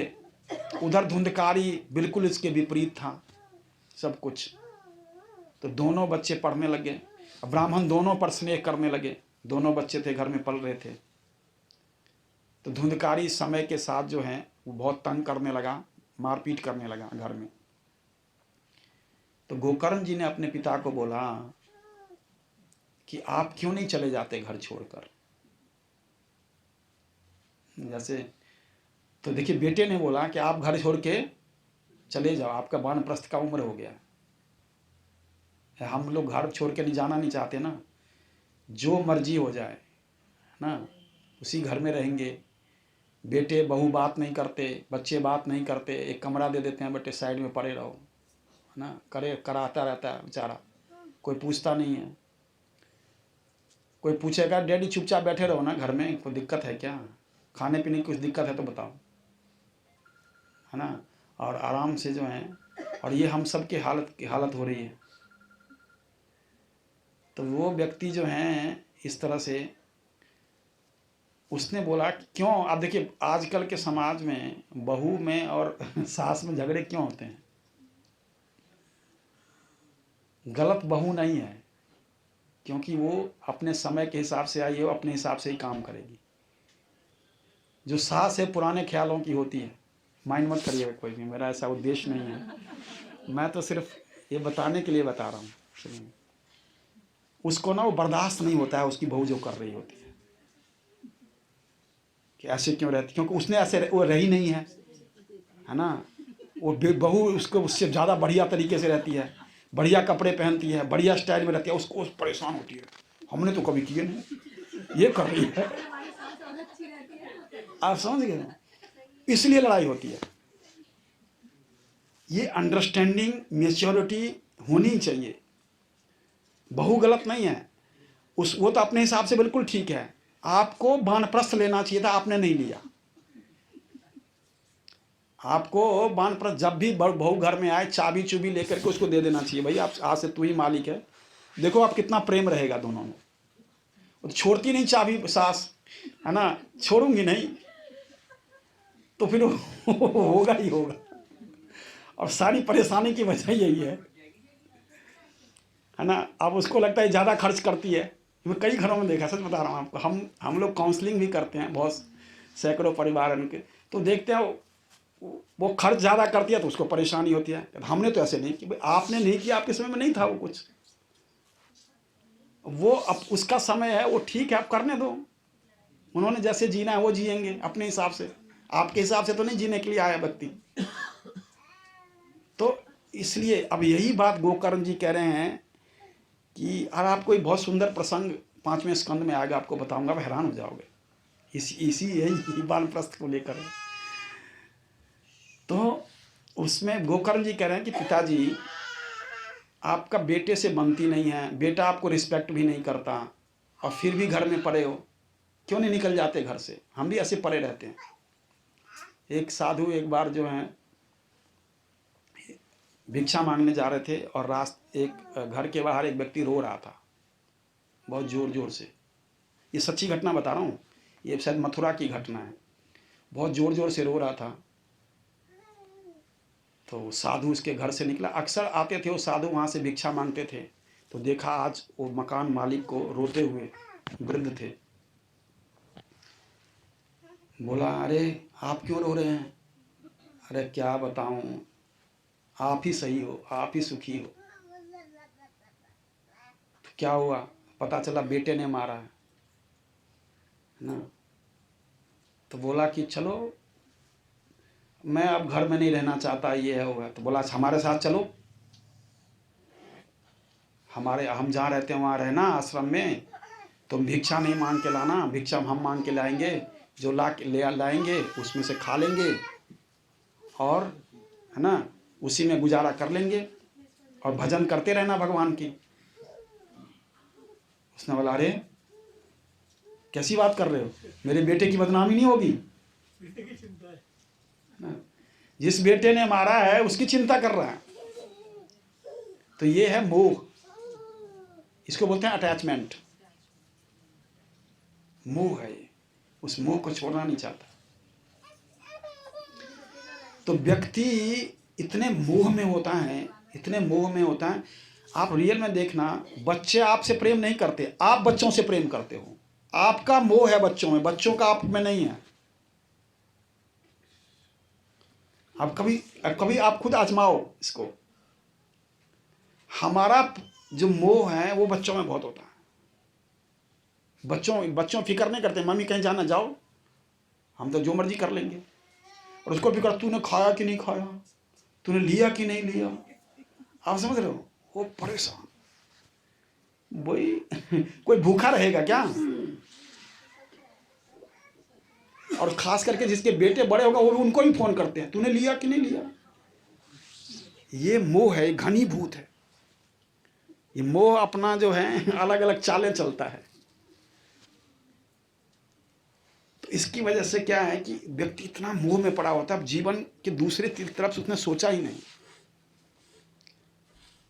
कि और भी कुछ हो सकता है जीवन।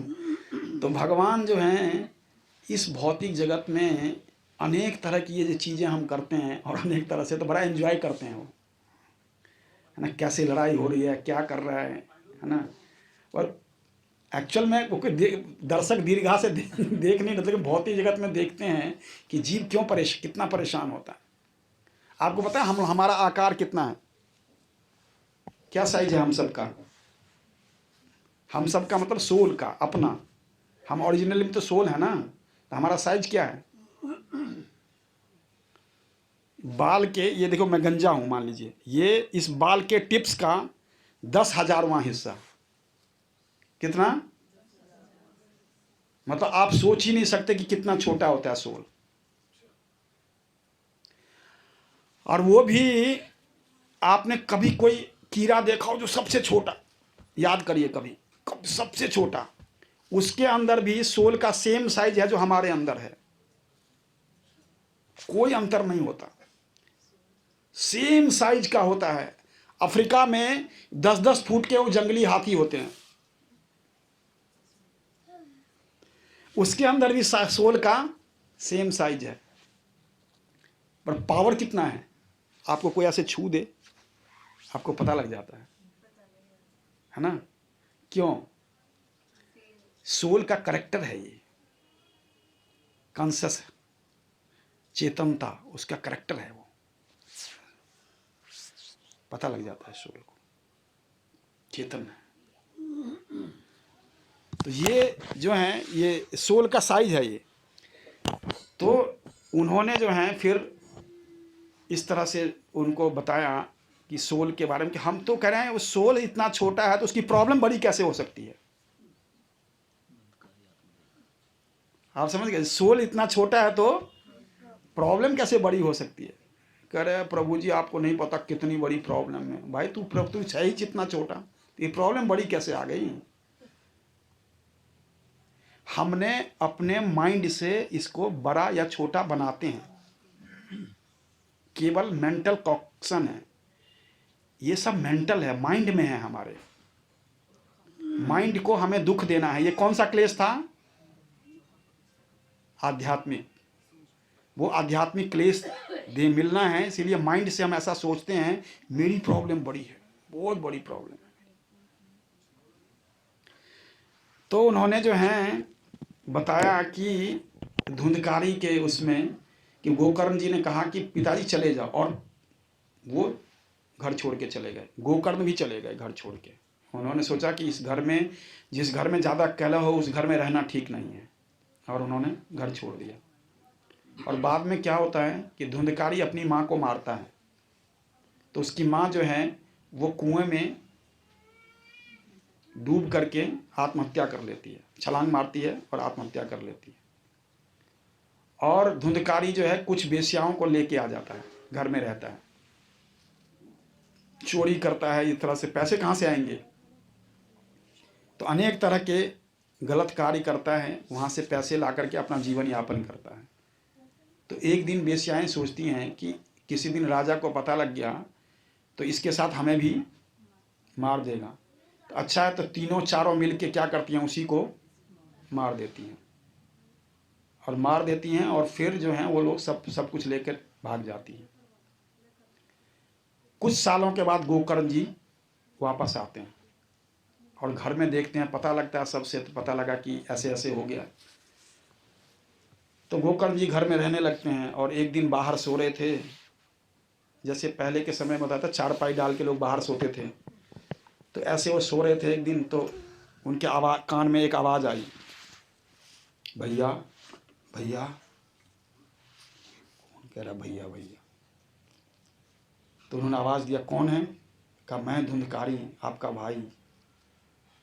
कह रहा लेकिन तुम्हारी तो मृत्यु हो गई। हाँ भैया मैं प्रेत बन गया हूँ, मेरे उद्धार के लिए कोई रास्ता बताओ। अरे ठीक है। तो धुंधकारी ने क्या किया, नेक्स्ट टाइम अच्छी तरह से श्राद्ध वगैरह किया, क्योंकि बाद में श्राद्ध तो किसी ने किया नहीं होगा, तो श्राद्ध वगैरह सब कुछ ठीक ठाक से कर दिया, तो हो गया काम। थोड़े दिन के बाद फिर व्यक्ति सेम तरह से आवाज़ आने लगी, भैया भैया। फिर धुंधकारी जी उठे, कहा तेरी मुक्ति नहीं हुई प्रेत शरीर से? कहा नहीं भैया। कहा ठीक है। तो धुंधकारी जी गया चले गए, सॉरी गोकर्ण जी गया गए धुंधकारी के श्राद्ध करने के लिए। और गया जो है वो श्राद्ध करने का सबसे उच्चतम स्थान माना जाता है। तो गया में जाके उन्होंने जो है श्राद्ध कर दिया और फिर आए। तो कुछ दिनों के बाद फिर सेम आवाज़ आई। तो इस बार गोकर्ण जी ने कहा कि मैंने तो गया में श्राद्ध किया है तुम्हारा। कहा भैया मैं तो इतना बड़ा पापी हूँ कि गया में श्राद्ध से भी मेरा मुक्त नहीं हुआ। तो कहा ठीक है, फिर मैं कोई उपाय ढूंढता हूँ। तो गोकर्ण जी सूर्य के उपासक थे, भगवान सूर्य के उपासक थे। तो भगवान सूर्य से उन्होंने प्रार्थना की, तो सूर्य देव ने कहा कि उसके लिए तुम भागवत की कथा करो तो उसका उद्धार हो जाएगा। और फिर गोकर्ण जी ने भागवत की कथा की, सारा गांव बैठा है ना, और धुंधकारी भी आया। तो धुंधकारी के लिए एक बांस का जगह थी, बांस, उसके ऊपर वो बैठ गया। तो जैसे जैसे कथा बढ़ती थी आगे, एक दिन हुआ बांस का एक वो फट गया, दूसरे दिन दूसरा फटा, तीसरे दिन तीसरा फटा, और 7 दिन के बाद भगवान के बैकुंठ से विमान आया, बैकुंठा एयरलाइंस का, है ना, और उनको सीधा सबके सामने देखते देखते धुंधकारी जो है भगवान धाम चले गए। अब जो गांव वाले थे उनको बड़ा आश्चर्य लग गया, भाई कथा तो हमने भी सुनी, अच्छा अभी आप सब सुन रहे हैं, क्या कथा तो हमने भी सुनी, तो हमारा उद्धार क्यों नहीं हुआ? उन्होंने पूछा गोकर्ण जी से, गोकर्ण जी हमारा उद्धार क्यों नहीं हुआ? वो बैकुंठ में विमान से गया और हम यहीं बैठे रह गए। तो उन्होंने कहा कि कथा सुनने के कुछ नियम है,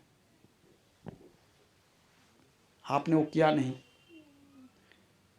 वो बिल्कुल असहाय होकर कथा सुन रहा था, उसको लग रहा था कि मेरा अब एकमात्र यही सहारा है जिसकी वजह से मैं उद्धार होगा मेरा, ये भागवत मेरा भाई कर रहा है, इससे ही मेरा उद्धार होगा। तो वक्ता में पूरा विश्वास, भगवान के कथा में पूरा विश्वास, ये जो वक्ता कह रहा है वो बिल्कुल ठीक कह रहा है। तो और फिर क्या, 7 डे और 7 नाइट्स तक उसने फास्ट किया, ना कुछ खाया ना पिया, 7 दिन 7 रात तक। चौथा, उसने जो भी कथा सुनता था रात को मनन करता था, चर्निंग करता था ना? ये बताया था उसने कथा में। हम क्या अभी थोड़ी देर बाहर जैसे ही निकलेंगे सब काम खत्म, जो सुना मुझे ही समर्पित कर दोगे आप। यथ पठितम तद गुरुवे समर्पितम, प्रभु जी आपने जो सुनाया आपको ही समर्पित कर दिया हमने, अब तो चले अपने दुनिया में। तो वो मनन करते थे। फिर उन्होंने बोला कि बहुत ध्यानपूर्वक सुना और मन के दोषों को नियंत्रण में रखा। कथा सुनते हुए मन के दोषों को नियंत्रण में रखना होता।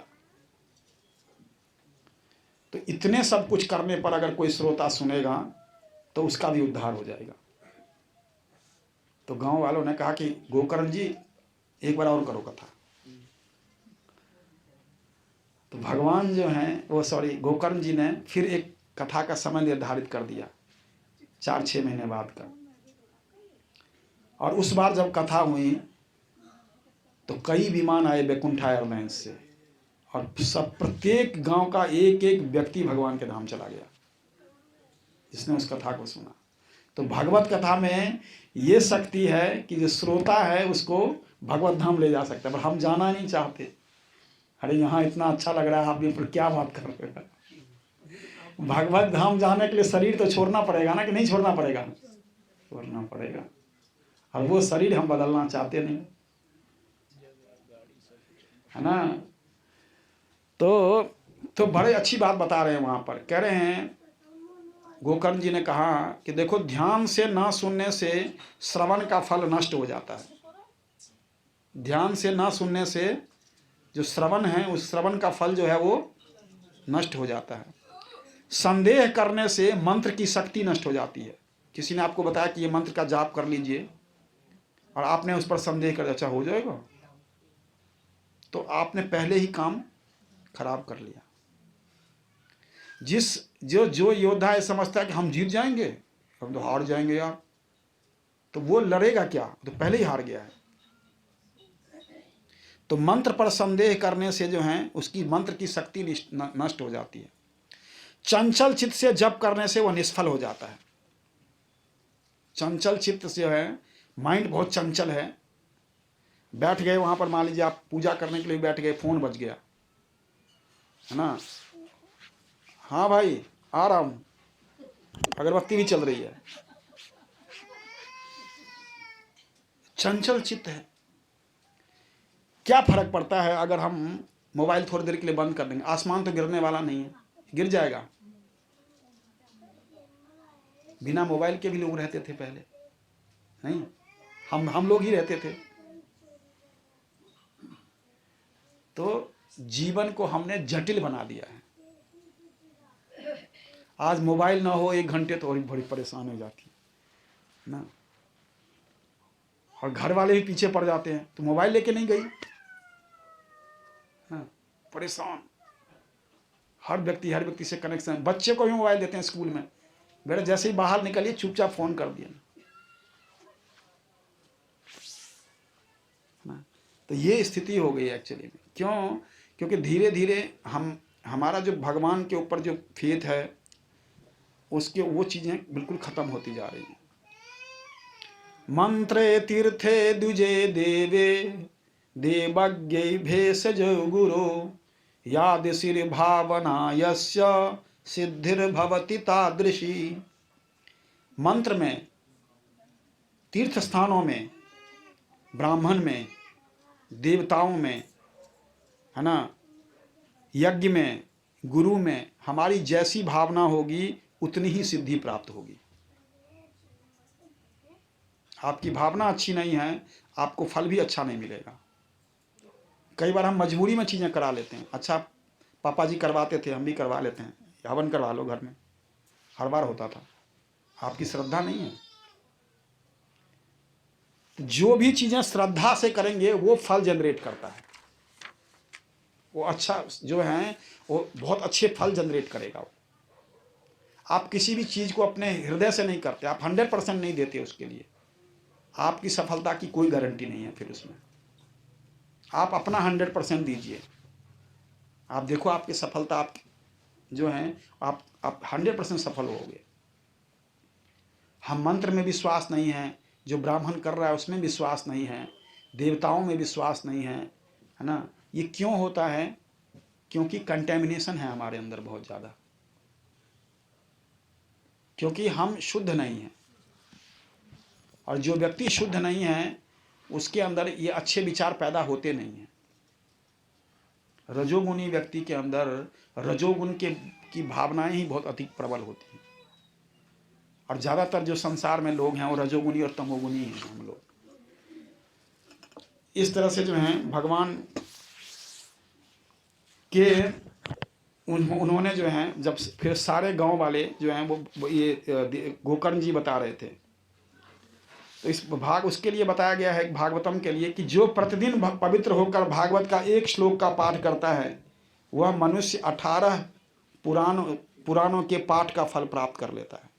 प्रतिदिन अगर हम एक श्लोक का पाठ भी करते हैं तो 18 पुराणों के पाठ का फल प्राप्त हो जाता है।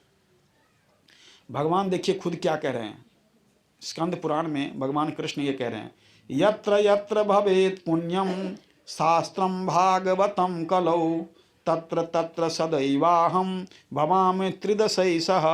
कलयुग में जहाँ भागवत शास्त्र उपस्थित रहता है वहाँ वहाँ मैं सदा ही देवताओं के साथ उपस्थित रहता हूँ।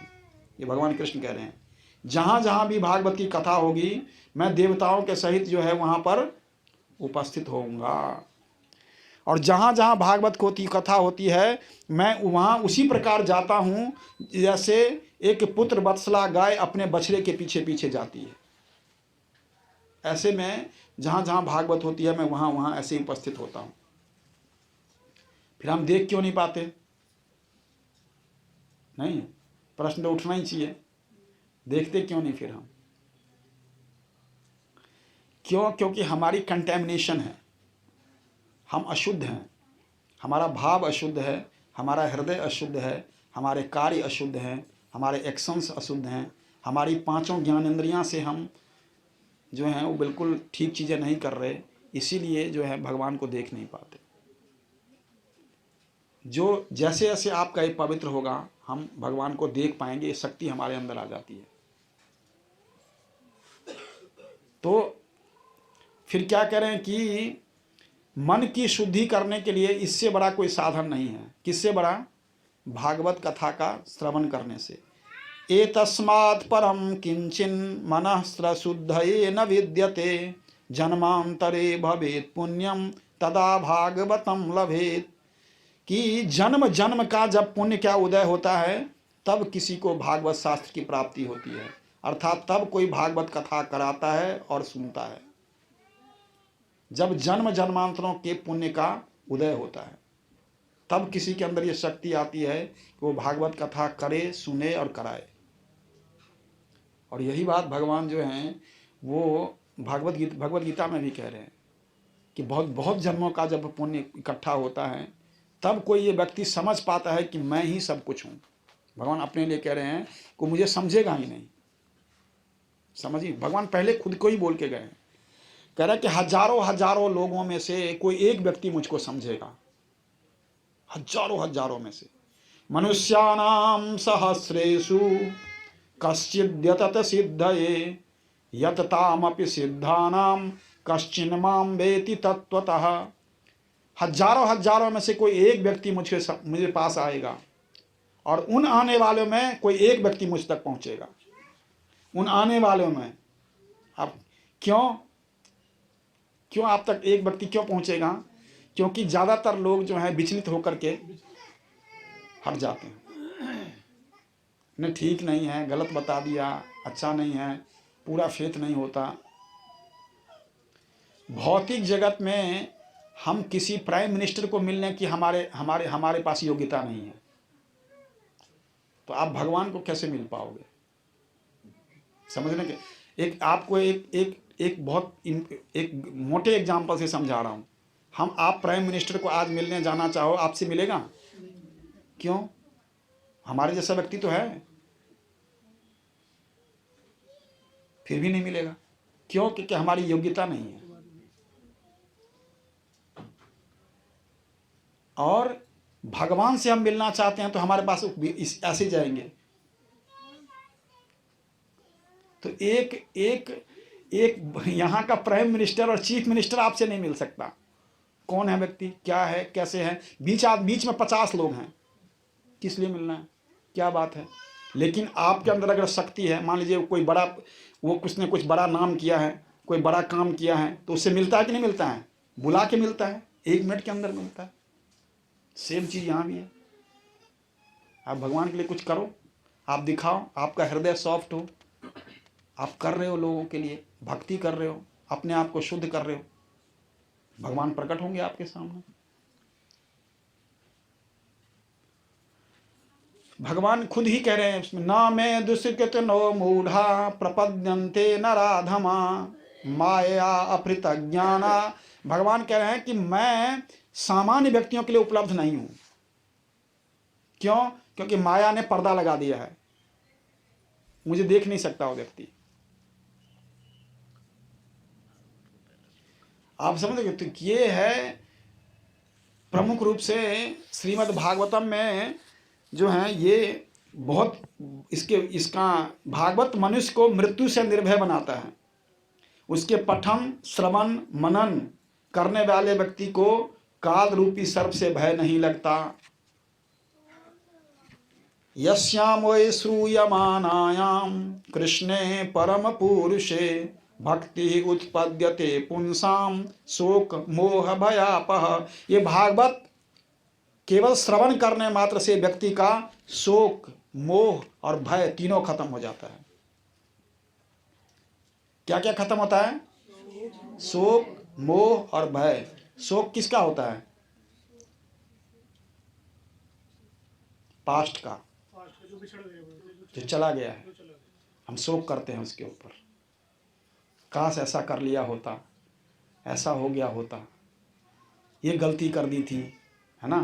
तो इसका क्या होता है? शोक होता है। तो ये खत्म हो जाएगा किससे? भागवत से। मोह किसका होता है?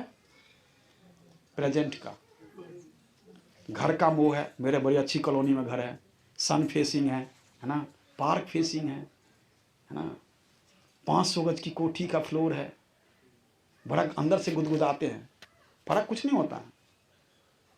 आप कोई सोने की रोटी नहीं खाओगे, जगह भी वो 3 फुट ही चाहिए सोने के लिए, बड़ा अंदर खुशी हो रही होती है। कपड़ों से मोह, मोबाइल से मोह, लैपटॉप से मोह, है ना, घर के आसपास के पार्क से मोह, ये जगह बड़े अच्छा। तो ये मोह भी खत्म करता है कौन? श्रीमद् भागवतम। और भय खत्म करता है। भय किसका होता है? भविष्य का।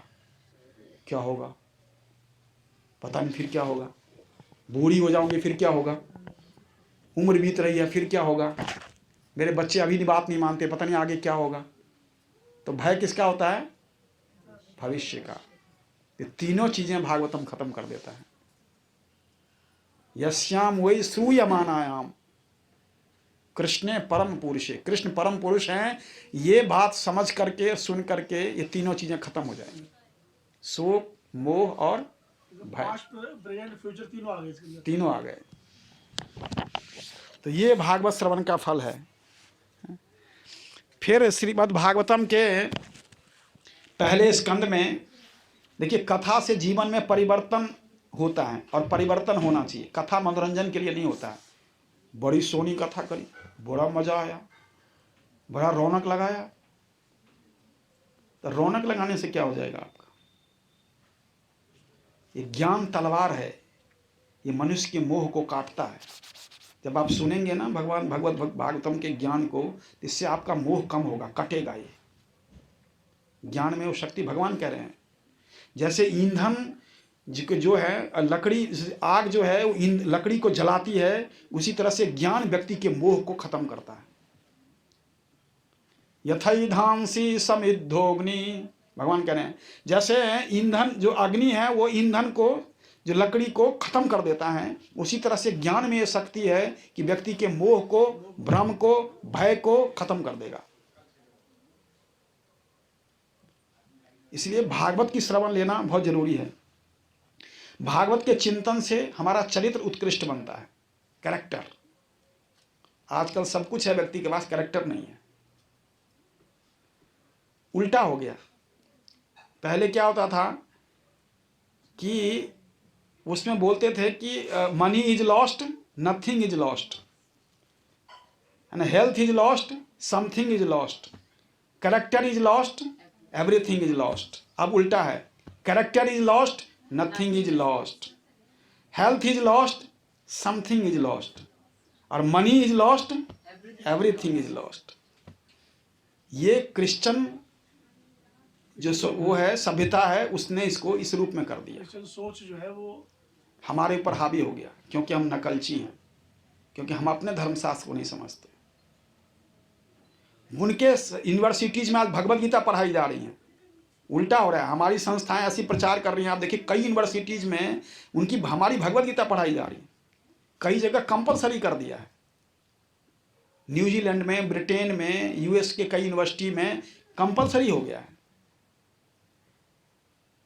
बट यहाँ हमें वो टेलीविजन बाहर फेंक रहे हैं, इडियट बॉक्स है, सारा टाइम खराब कर दिया। हम सबसे बढ़िया जगह पर लगाते हैं, मम्मी इधर लगाना, थोड़ा सा इधर लगाओ, हर कमरे में है ना, हर कमरे में एलईडी लग गया।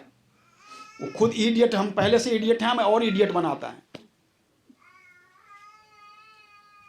मैं क्या मिल गया आपको बताइए? आप 4 घंटे 5 घंटे 3 घंटे देखते हो, मिला क्या? आप बता दो, ये कोई एक उपलब्धि बता दो। बहुत सारा सीरियल देखा होगा मान लीजिए आप सबने भी, तो क्या मिला आपको? उसको तो मिला वो एकता कपूर को, निशाचरी को। आप समझ गए, वो निशाचरी है। निशाचरी क्या होता है? जो रात को चरती है। आप, मैं सच बता रहा हूँ आपको, रात को चरने वाला निशाचरी। निशा मतलब रात्रि और चर मतलब चरने वाला। जो रात को ही काम करता है वो निशाचरी है। मैं उसका एक इंटरव्यू पढ़ा था, बहुत पहले की पुरानी बात बता रहा हूँ। वो लोगों से मिलने का टाइम देती थी 2 AM, रात को 2 बजे मिलती थी वो लोगों से, है ना। उसका काम शुरू होता है शाम को 8 बजे और सुबह के 6 बजे तक चलता है। तो निशाचरी है कि नहीं है? तो निशाचरी कोई चीज़ सोचती है, प्लॉट करती है, उस पर फिल्मांकन करती है, और हम बेवकूफ़ की तरह इडियट बन के देखते हैं उसको। अब क्या होगा? तो उसको तो फायदा हो रहा है, बड़े बड़े बंगलों में रहती है, बड़े कार में घूमती है। आपको क्या मिल रहा है? हम वो गंदी चीज़ें अपने घर में परोस के ले आते हैं। जो चीज़ हमने सोची भी नहीं है, वो सारी एक्स्ट्रा मैरिटल अफेयर्स हम वो उन्हीं टीवी की देन है। और हम सोचते हैं हमारे घर में भी हो जाए, काश। लोग सोचते हैं ऐसे ऐसा प्लॉट होगा। तो ये गंदगी जो है एक्चुअल में हम अपने लेकर के आते हैं। इसीलिए तब हमें एक्चुअली में क्या है कि हम जब कि जिसका चरित्र सुनेंगे ना, उसके तरह बनने की हमें प्रेरणा मिलती है। आप समझ गए? आप गंदे लोगों का चरित्र सुनोगे तो आपको वही बनने की प्रेरणा मिलेगी। अच्छे लोगों का चरित्र सुनेंगे तो हमें अच्छे बनने की प्रेरणा मिलेगी। इसीलिए संतों का, ऐसे लोगों का कैरेक्टर, चरित्र सुनना चाहिए जिससे हमारे अंदर में परिवर्तन हो, बदलाव हो, है ना। तो जब भी जीवन में कठिनाई, परेशानी, हताशा, निराशा, विषाद, अब तो हमें भक्तों का जीवन पढ़ना चाहिए, भगवान के बारे में सुनना चाहिए। इससे जो अंदर की चीज़ें हैं वो कम हो जाता है। श्रीमद् भागवतम के इस प्रथम स्कंद में मंगलाचरण, 3 तरह का मंगलाचरण है। मंगलाचरण का मतलब होता है भगवान से मंगल की कामना करना। तो पहले श्लोक में व्यासदेव अपने इष्ट को प्रणाम कर रहे हैं, है ना, और दूसरे श्लोक में कंटेंट्स बता रहे हैं कि इसमें होगा क्या इस भागवत में, और तीसरे श्लोक में श्रोताओं को आशीर्वाद दे रहे हैं कि जो सुनेगा उसके लिए आशीर्वाद है ये। तो उसमें वो बता रहे हैं कि कैटव धर्म जो है, भागवत सारे कैटव धर्म को खत्म करता है। धर्मः प्रोज्जित कैटवोत्र परमो निर्मत्सराणाम सताम, कि जितने भी कैटव धर्म हैं, श्रीमद् भागवतम उन सब कैटव धर्मों को खत्म करता है। तो उसमें क्या कैटव धर्म है क्या? तो कैटव धर्म क्या है कि संप्रदाय, जो व्यक्ति, देखा ध्यान से सुनिए कैटव धर्म क्या होता है।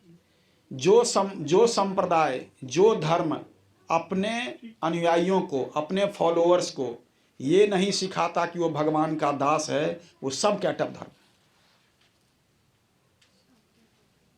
वो सब क्या है?